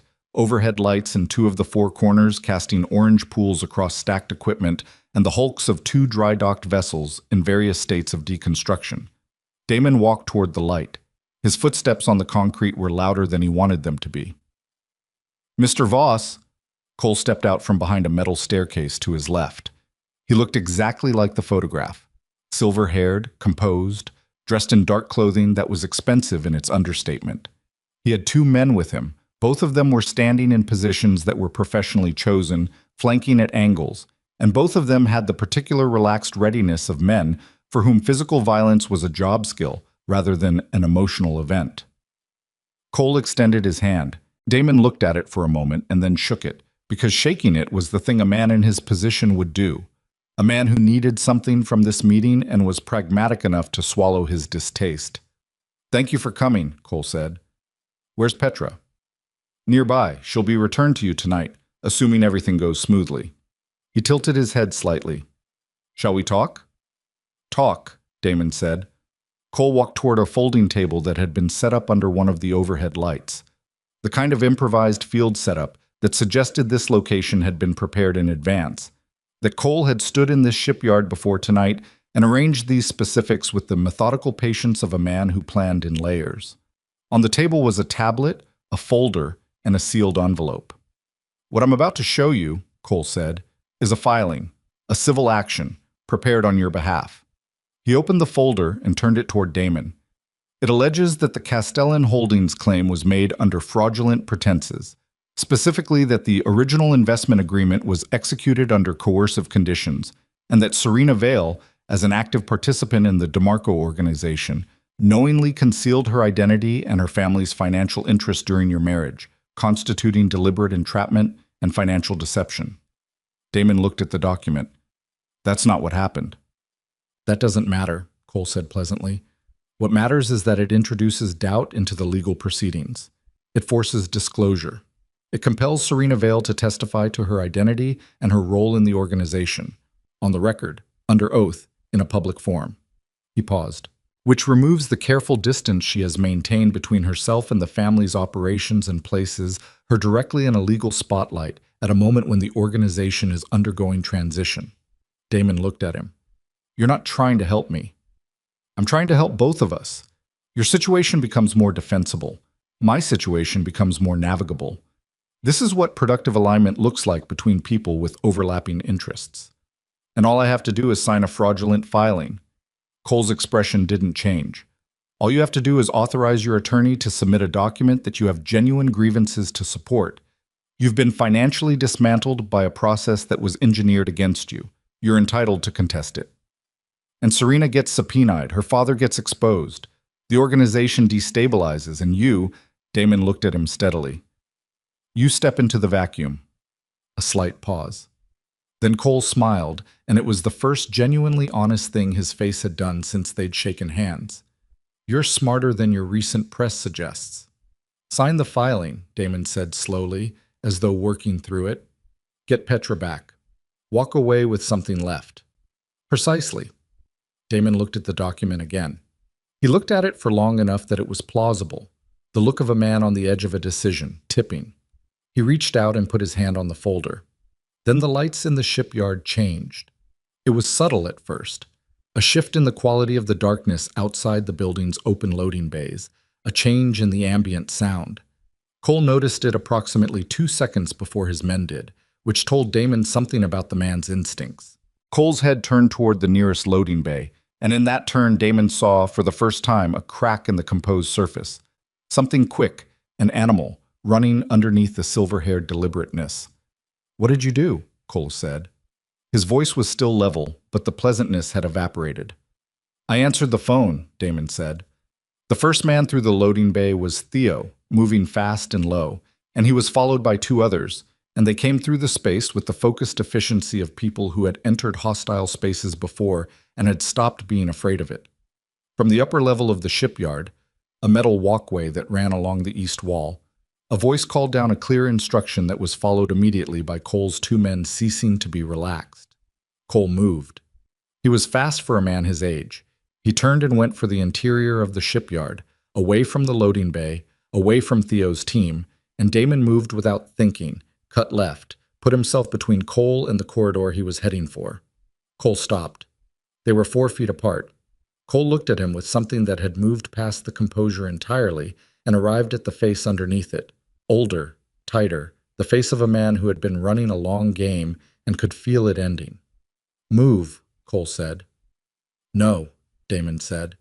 Cole's hand went to his jacket. Damon grabbed the table, the folding table, the one with the filing and the tablet and the sealed envelope, and turned it into the space between them, not as a weapon, just as mass, just as something that required Cole to deal with it, and in the 2 seconds that took, Theo was there. Theo was considerably more efficient than the folding table. Cole went down with the controlled abruptness of a man who had been trained and was now being outclassed by someone with better training, and then there were hands and cable ties, and Cole was on the concrete and the 2 flanking men were against the wall with their hands visible, and the shipyard was full of people who hadn't been there 60 seconds ago, moving with the quiet purposefulness of a rehearsed operation unfolding on schedule. Damon stood next to the overturned table with his pulse in his throat, and his hands not entirely steady, and the salt air coming through the loading bay cold against his face. Serena walked in through the loading bay. She was wearing dark clothing and her hair was pulled back, and she looked at the shipyard with the eyes of someone taking inventory. Coal on the ground, the two men against the wall, the tablet and the folder scattered across the concrete, the sealed envelope that had skidded under a piece of equipment. She walked through all of it with a steadiness that was not performance. It was just how she moved. She stopped near Cole and looked down at him. Cole looked up at her from the concrete. His composure had reassembled itself somewhat.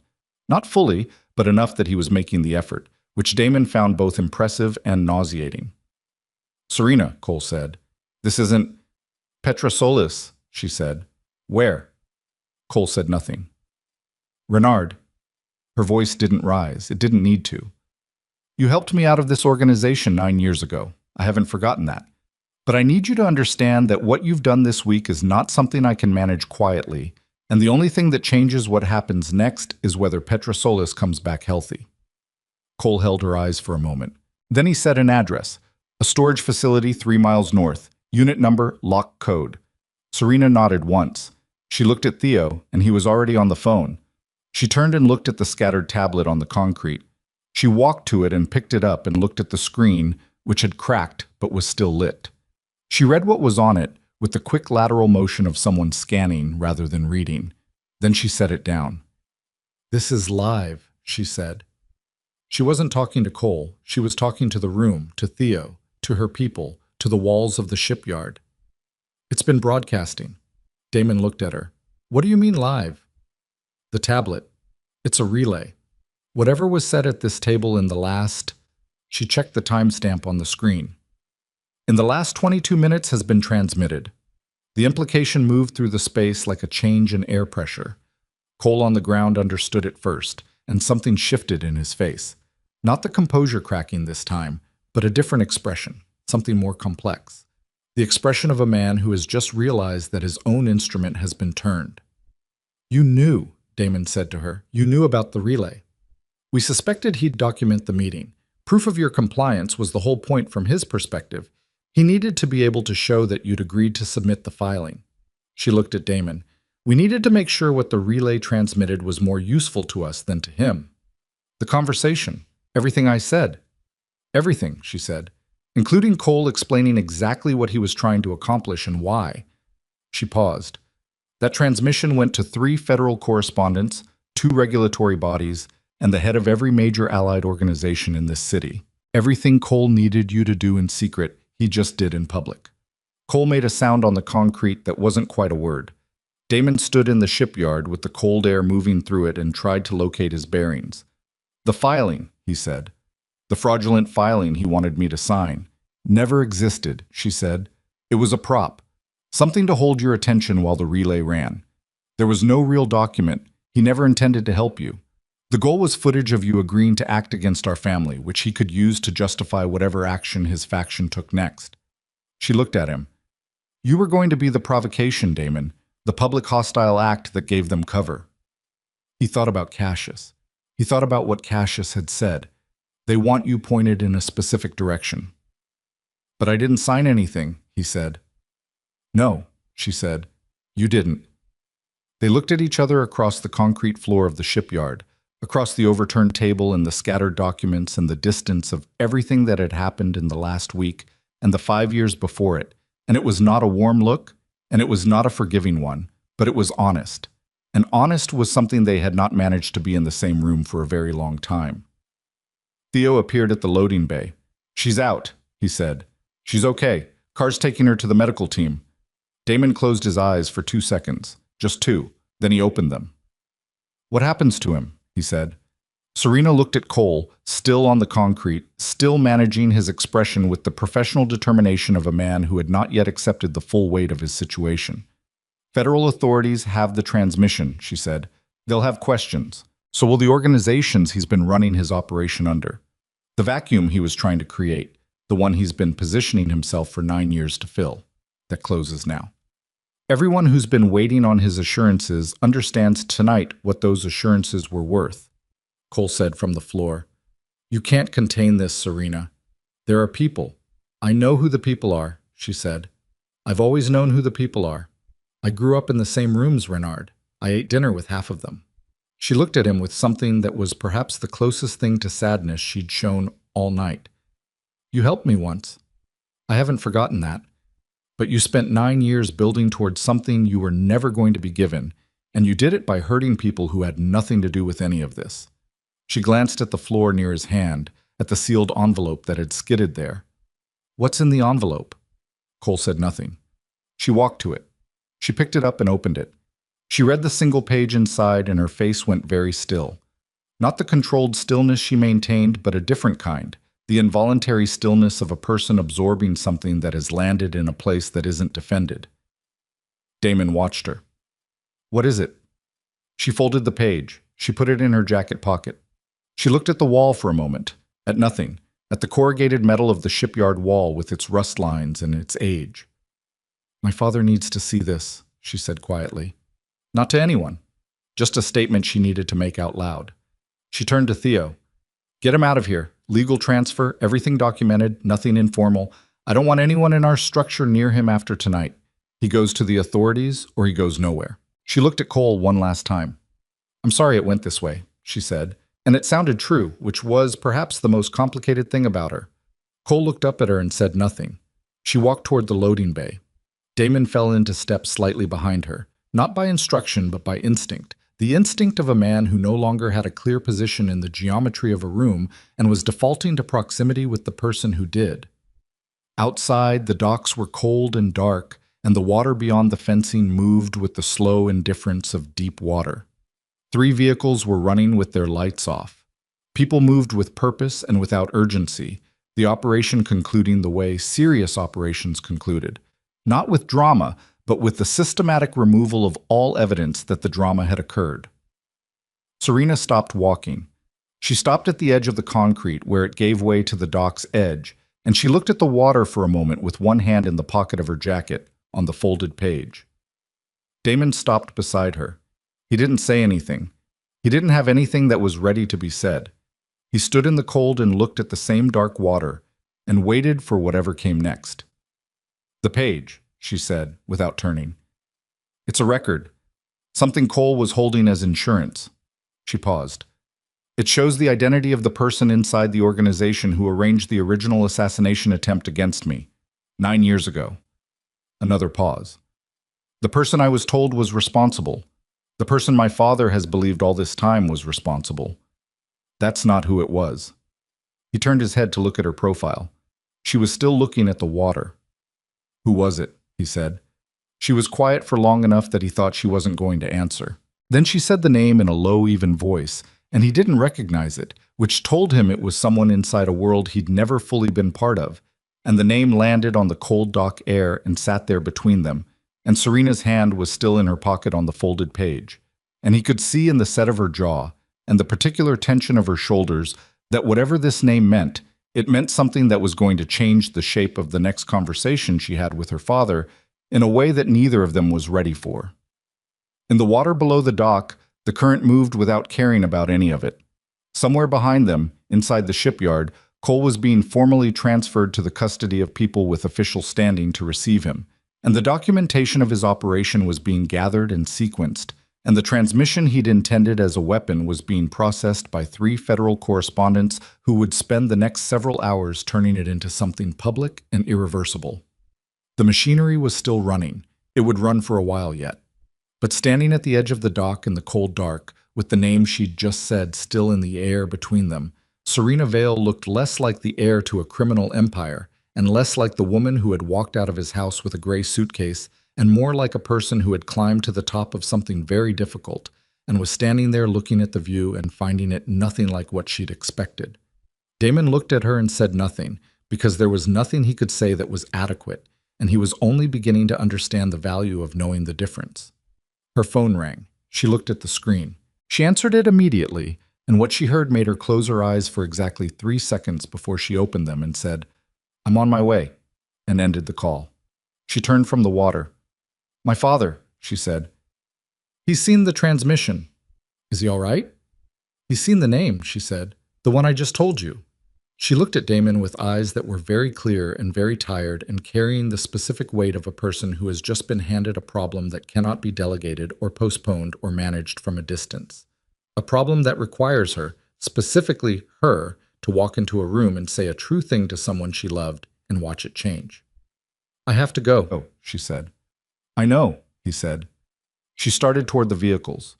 After 3 steps, she stopped without turning. The Castellan process, she said. The legal proceedings.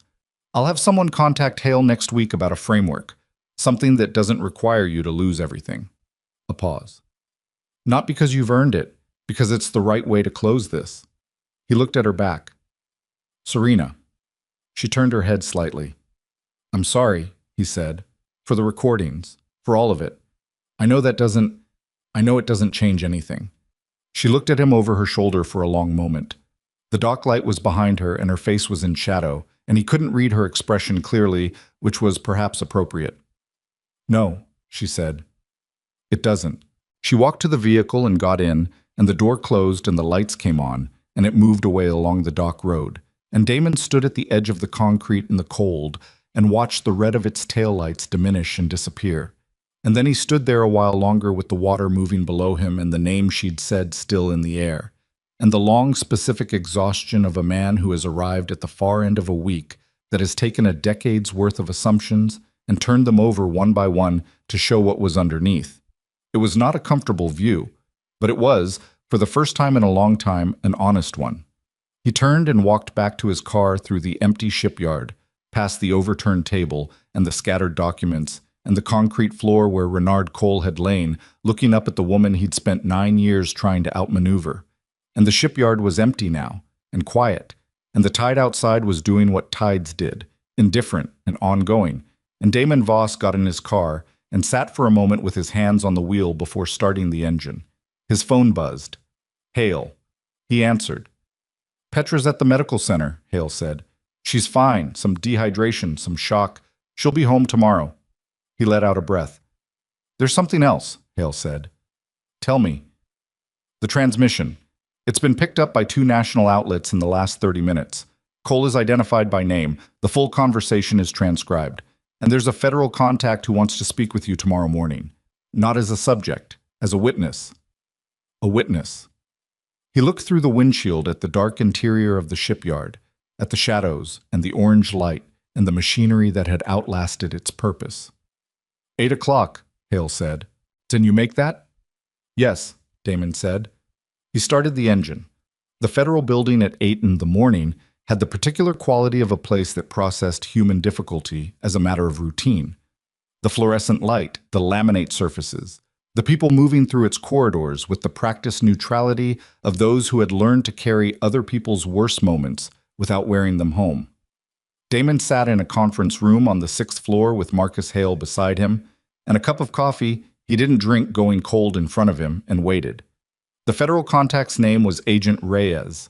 She was younger than he'd expected, mid-30s, dark hair pulled back, a jacket that fit well, and a notepad that she used with the economy of someone who knew what was important before the person across from her did. She had a colleague who sat against the wall and said nothing, and whose function appeared to be witnessing. We're not here to discuss your financial exposure today, Reyes said. She said it first before anything else, which Damon understood was deliberate. A door opened before he'd thought to look for it. That's a separate proceeding and separate counsel. What we need from you this morning is the conversation. Walk me through it from the voicemail forward. He walked her through it. He was precise. He did not embellish and he did not minimize, and he gave her the sequence in the order it had happened, and Hale interrupted twice to clarify legal framing, and both times Reyes waited for the interruption to finish, with the patience of someone who had learned that lawyers talked, and then the useful information resumed. When he finished, she wrote something on the notepad. The envelope, she said. The page inside it. Did you read it? No. Serena, read it. But she told you the content. She told me what it described. A record of the individual responsible for the assassination attempt 9 years ago. And the name she gave you. Hale put a hand on the table. We'd want to understand the relevance before. The name, Damon said to Reyes, and said it. Reyes wrote it down without reacting. She underlined it once.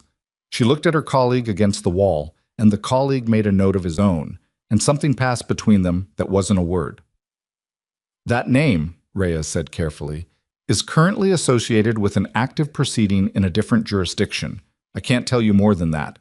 But I want you to understand that what you've just given me is not a small thing." Damon looked at her. "Is Serena in danger?" Reyes looked at her notepad.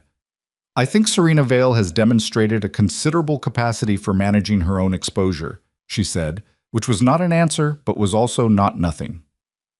The meeting ran another 40 minutes. When it was done, Hale walked with him to the elevator and they stood waiting for it in the institutional corridor, and Hale said, in the voice he used when he was being honest rather than professional, "That went better than it had any right to."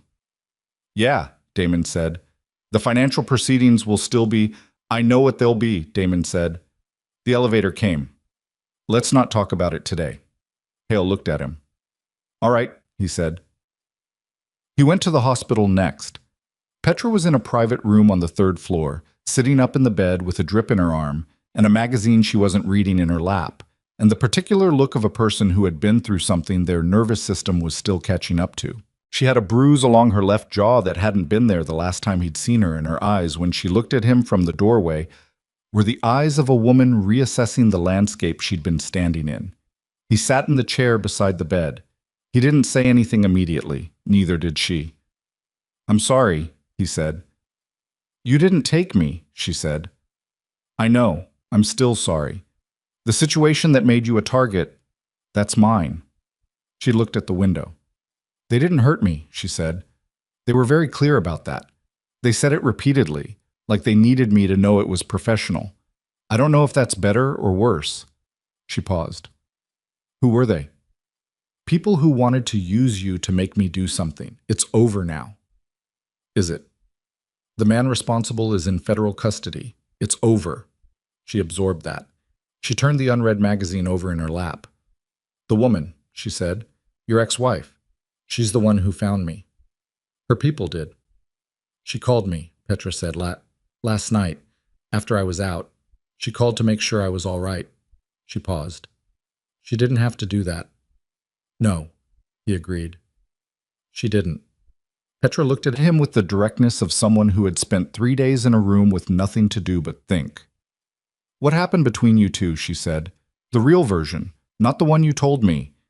He looked at his hands in his lap, at the knuckles, the skin, the unremarkable physical fact of hands that had signed documents and pointed at things, and gestured through conversations, and had never, in 5 years, reached for Serena Vale with any particular care.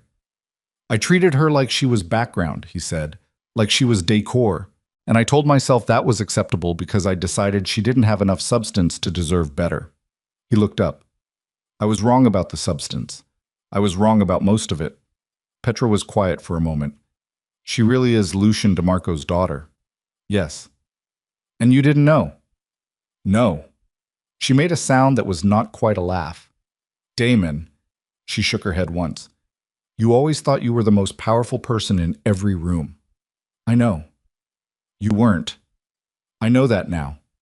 She looked at the window again, at the flat morning light coming through the hospital glass, and her expression settled into something that was tired and honest and not unkind, but also not what it had been before the room and the drip and the 3 days of professional men telling her it wasn't personal. "I need some time," she said. Take whatever you need." "I don't mean from you specifically. I mean from—" She gestured vaguely, which encompassed the room and the magazine and the drip and the bruise, and probably a number of other things he wasn't positioned to fully understand. "From all of it." "Okay," he said. He left her with the magazine and the window and the light. He drove home and walked through the house slowly, room by room, not looking for anything specific, just moving through the space with the altered perception of a man returning to a place that has been the same place the entire time, but that he is seeing for the first time without the particular distortion that money and arrogance applied to surfaces, making everything reflect back only what you already believed about yourself. The Italian marble was cold under his shoes. The chandelier threw its light at the same angles it always had. The oil painting of the coastline he'd never visited hung in the entryway exactly where it had always hung, and he looked at it for a while, at the painted water and the painted cliffs and the specific quality of expensive uselessness that had always appealed to him, buying the image of a place he'd never bothered to go to. And he took it off the wall and set it facing the baseboard and felt, in the small silence that followed, something shift fractionally. 3 weeks passed. The Castellan proceedings moved forward with the deliberate pace of legal machinery that had been built for endurance rather than speed. Hale negotiated. There were hearings and submissions, and the careful language of people who were reaching an arrangement that none of them would describe as a settlement, even though that was what it was. What Damon emerged with at the end of it was less than what he'd had and more than what Cole's scheme had been designed to leave him with. A single development project, fully his, unencumbered, in a neighborhood he'd always considered secondary, and that 2 analysts now told him was the next place money was going. The hotel group was gone. The financial district building was gone.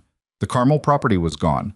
The founding myth was gone, or at least it had been replaced by a more accurate story that he was not yet ready to tell publicly and might never be.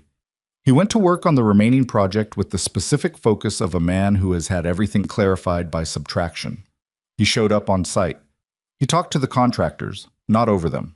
He learned the names of the project manager's assistants, which he had never done before, and found that they were more useful than the project managers in certain specific ways because they were the people who actually knew what was happening on the ground. He was on site on a Tuesday afternoon when his phone rang, and the name on the screen was not a name but a number, and the number was the one associated with the DeMarco attorney who had handled the settlement framework. He answered. "Ms. Vale would like to meet," the attorney said. "At your convenience. No specific agenda." He said Thursday. The attorney said Thursday was fine. The location was a restaurant, not a conference room. A small place in the neighborhood that Damon's remaining project was in. The kind of restaurant that had been there for 20 years, and that the new money hadn't found yet, and that still had paper menus and a lunch crowd that was mostly people who worked nearby. Serena was already there when he arrived. She was at a corner table with a glass of water and no phone on the table, which he noticed. She looked different from the shipyard, from the conference room. She was in a light jacket, and her hair was down, and she looked like a person who had slept in the last several weeks, which he was not entirely sure he could say about himself. He sat down. "How's the project?" she said. "Moving," he said. "Slower than I'd like." "They always are." The waiter came. They ordered, both of them simply, without the performance of choosing, which was different from every meal he could recall them sitting through together when she'd been his wife, and the restaurant had been a stage, and the menu had been a prop. "The name," he said, "the one on the page. Is that being handled?" She looked at her water glass. "It's being handled," she said. "It's complicated. The person involved is... It touches things inside the organization that take time to address correctly." She paused. "My father is dealing with it." "Is he all right?" Something crossed her face, brief and genuine. "He's finding out that someone he trusted for a very long time was not what he believed they were. So no. But he will be." Damon nodded. He turned his water glass in a small circle on the table.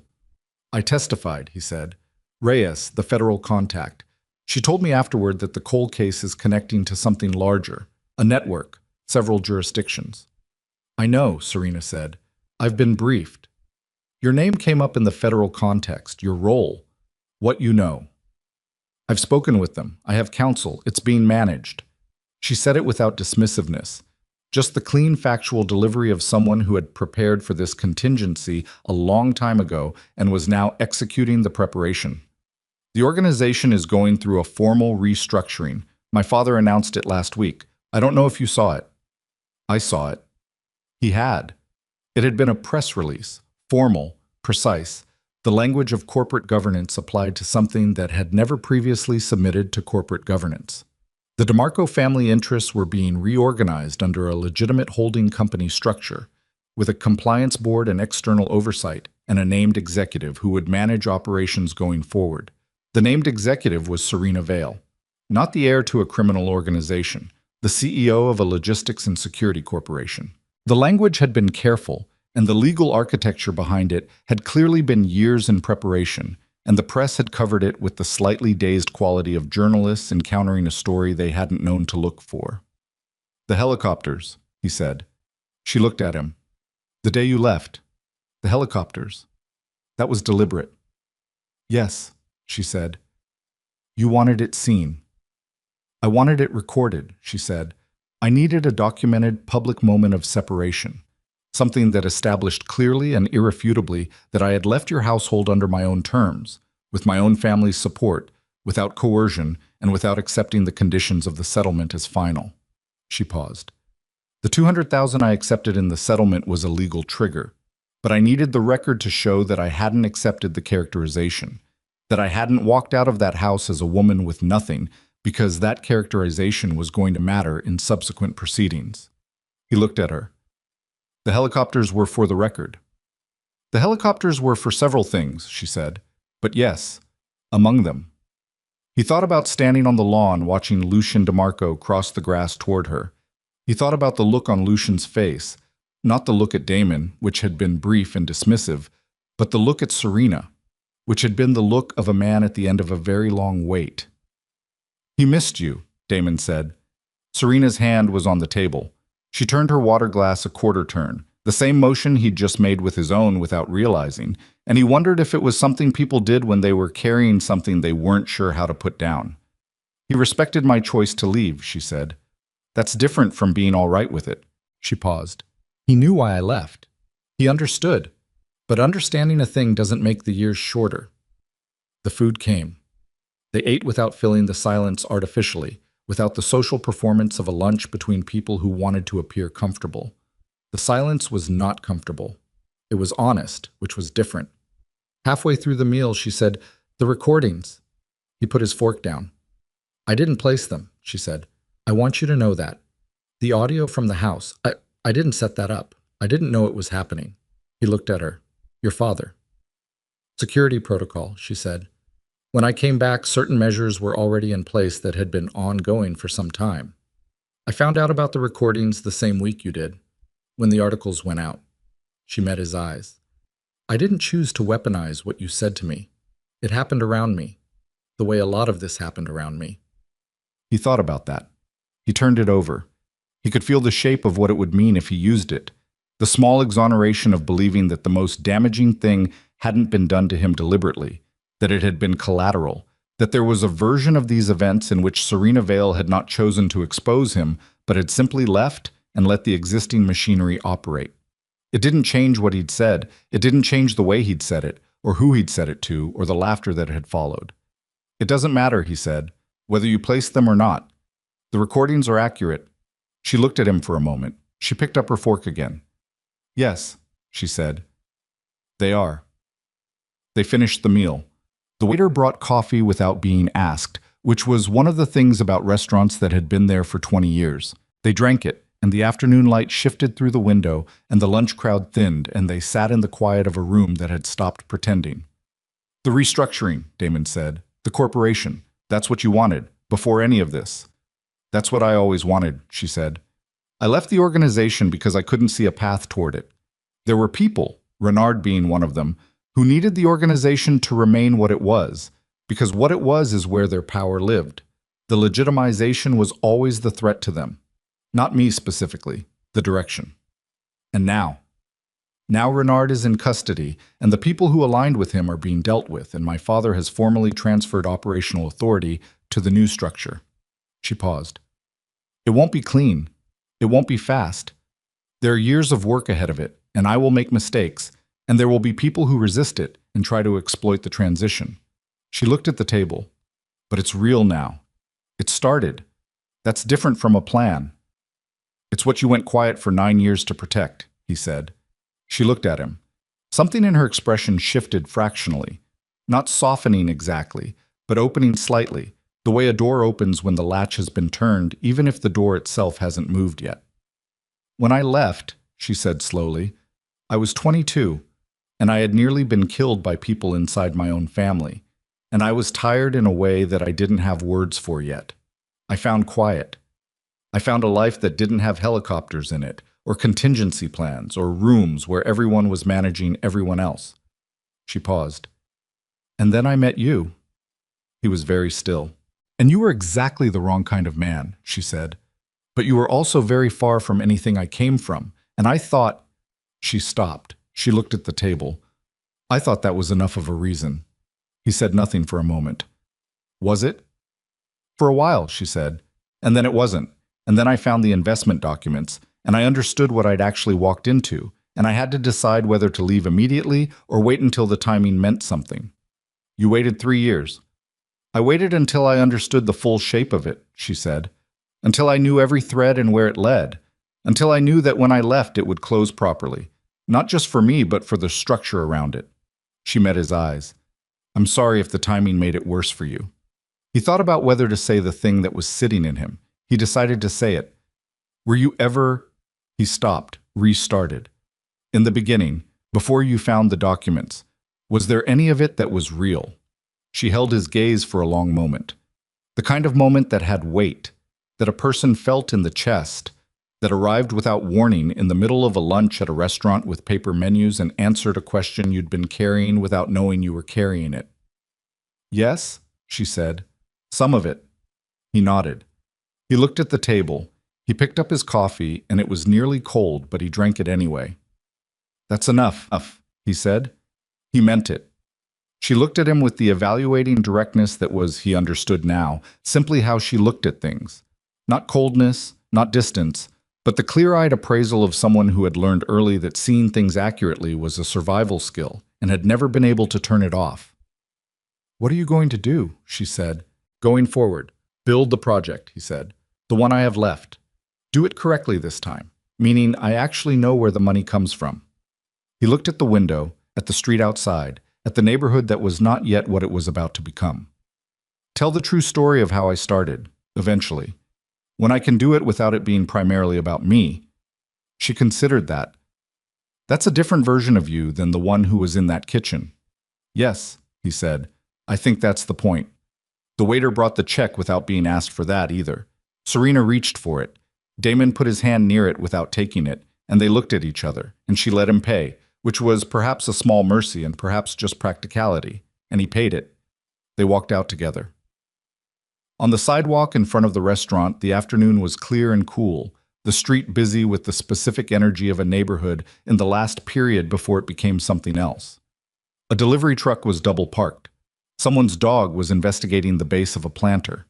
The ordinary world was conducting its ordinary business at full volume. The Carmel house, Damon said, before it transfers. I'd like to go once, to see it. She looked at him. I'll arrange it. Thank you. She nodded. She had her phone out the first time during the lunch, and she was looking at something on the screen with the returning attention of a person for whom the world had been accumulating demands during the 2 hours she'd spent in this restaurant. Serena, he said. She looked up. I hope it works, he said. The corporation, what you're building. I hope it's what you wanted it to be. She looked at him for a moment. I thought she was going to say something measured, something proportionate, the kind of response calibrated to the distance that still existed between them and that would always exist. But what she said was simpler than that. Me too, she said. She walked to the car that had been waiting at the curb, the same quiet, dark car, the same unhurried efficiency, and got in, and the car moved into the street and was absorbed into the traffic within half a block. He stood on the sidewalk for a while. He thought about Lucian DeMarco crossing the back lawn with his hand extended. He thought about Cassius in the motel room saying, "She's thorough, Damon. She has always been thorough." He thought about the recording, his own voice, unhurried, contemptuous, certain, and he let himself hear it again, not to punish himself with it, which would have been a form of self-indulgence, but to keep it accurate, to not let memory smooth it into something more tolerable than it had been. It had been what it had been. He had been who he had been. The distance between that and who he might become was not a gap that an apology closed or a good week bridged. It was the kind of distance you covered by moving, day by day, in a specific direction, and you found out over time whether you'd actually moved or whether you'd just told yourself a new story about standing still. He walked back to his car. He drove to the project site and put on the hard hat he'd started keeping in the back seat and walked the floors with the site manager, a woman named Grace, who had been doing this for 15 years and who had stopped being surprised by Damon's presence on site in the second week and had started talking to him like a person, which he took as a form of progress. The East Foundation has a variance, Grace said, pointing. Nothing structural, but it needs to be documented before we go to the next phase. Document it, he said. Already did. She handed him the tablet with the report on it. I'm showing you so you know, not so you can approve. He looked at the report. He handed the tablet back. Good, he said. She gave him a look that was not quite a smile, but was in that direction. He spent 2 hours on site. He knew the names of 3 workers he hadn't known 2 weeks ago. He ate a sandwich from the food truck that parked outside the site at noon, standing on the sidewalk with his hard hat in his hand, watching the street and eating without performing anything for anyone, which was a thing he'd almost forgotten how to do. In the weeks that followed, the Renard Cole proceedings moved through the legal system with the grinding, comprehensive momentum of a case that had federal involvement and multiple jurisdictions and more documentary evidence than most prosecutors saw in a year. Cole entered a plea 4 months later that his attorney described, in carefully worded public language, as a resolution in the interests of all parties. Damon was called to testify twice. Both times he said exactly what had happened in the order it had happened and did not add anything and did not subtract anything.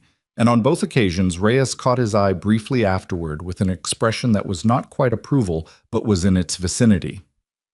The name from the envelope, the name Serena had given him on the dock at midnight, surfaced in public proceedings 6 weeks after the Cole plea, attached to a separate matter in a jurisdiction 2 states over. The full account of it was reported in 3 national outlets and 1 international one, and the reporting connected it to the assassination attempt 9 years ago with a specificity and documentation that suggested someone had been preparing the record for a long time. Damon read the coverage on his phone at the project site during a break and thought about Serena on the dock with her hand in her jacket pocket on the folded page, saying, "My father needs to see this." And he thought about Lucien DeMarco being handed the true name after 9 years of believing the wrong one. And he thought about what that kind of correction cost. The reopening of a thing you had processed and accepted. The discovery that the shape of it had been different from what you'd grieved. He sent a single text to the DeMarco attorney's number. It said, "I hope it's going all right." No response was expected. None came. 3 months later, on a Thursday morning with a low gray sky that smelled like incoming rain, he drove up the coast to the Carmel house. It had been arranged as she'd promised, a window of access, one afternoon, before the formal transfer completed. A property manager met him at the gate and gave him a key and showed him the current state of the place, which had been maintained impeccably, and then left him alone with it. He walked through the rooms. The house was the best thing he'd ever owned, or that he'd believed he'd ever owned, and it looked the way good things looked when they'd been properly cared for. Not new, not pristine, but solid. The beauty in the material itself rather than in performance. He stood at the window that looked down the cliff to the water for a long time. The water was dark green and textured in the wind. A bird worked the updraft along the cliff face. He thought about the story he'd told about this house at dinners, at panels, in magazine profiles. The founding myth. The scrappy self-made developer who bet on himself. He thought about the true version, the Luxembourg entity, the meetings with Cassius, the investment he'd taken without asking enough questions because the questions would have required him to know things about himself that he hadn't been ready to know. He was ready now. Or he was more ready than he had been. That was probably as much as you could say honestly. He stood at the window until the sky began to move and the light went from gray to a darker gray that meant rain was arriving, and then he walked back through the rooms, turned off the lights. He'd turned on, locked the door behind him, and left the key at the gate. He drove back to the city in the rain.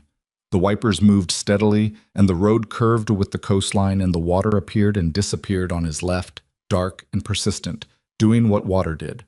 He had a meeting at 4 with Grace about the East Foundation documentation. He would be on time for it. He would listen to what she said, and he would respond to what she actually said, rather than to what he'd already decided, which was a skill he was building slowly and imperfectly, and with the specific awareness that slow and imperfect was what honest improvement looked like.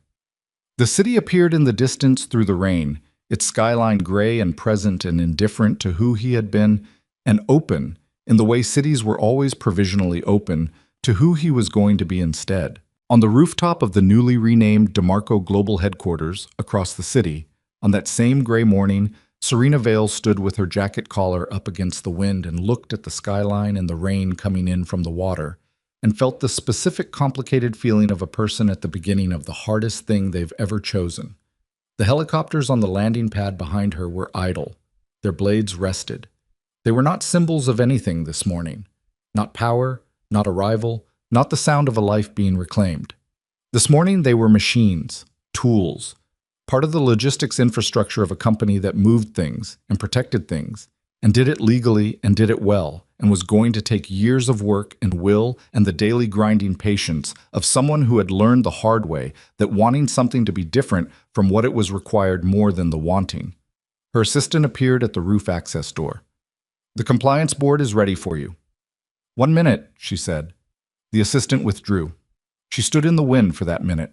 She let the rain touch her face. She thought about a coffee shop 3 years ago and an old man named Cassius who had told her more than he'd intended to and less than she'd needed, and she had pieced the rest together herself, the way she'd pieced together most of the important things. Alone, patiently, without asking for help until she understood exactly what kind of help she needed and from whom. She thought about the gray suitcase, about 11 minutes of packing, about signing the papers without looking up, which was its own kind of answer to the way he'd signed them, and which she had known even then was the quietest possible statement she could make about what she'd learned to be worth. She turned from the view. She walked to the roof access door and opened it, and went inside and down the stairs to the room where the work was waiting. And she sat at the head of the table, and she opened the first document, and she began.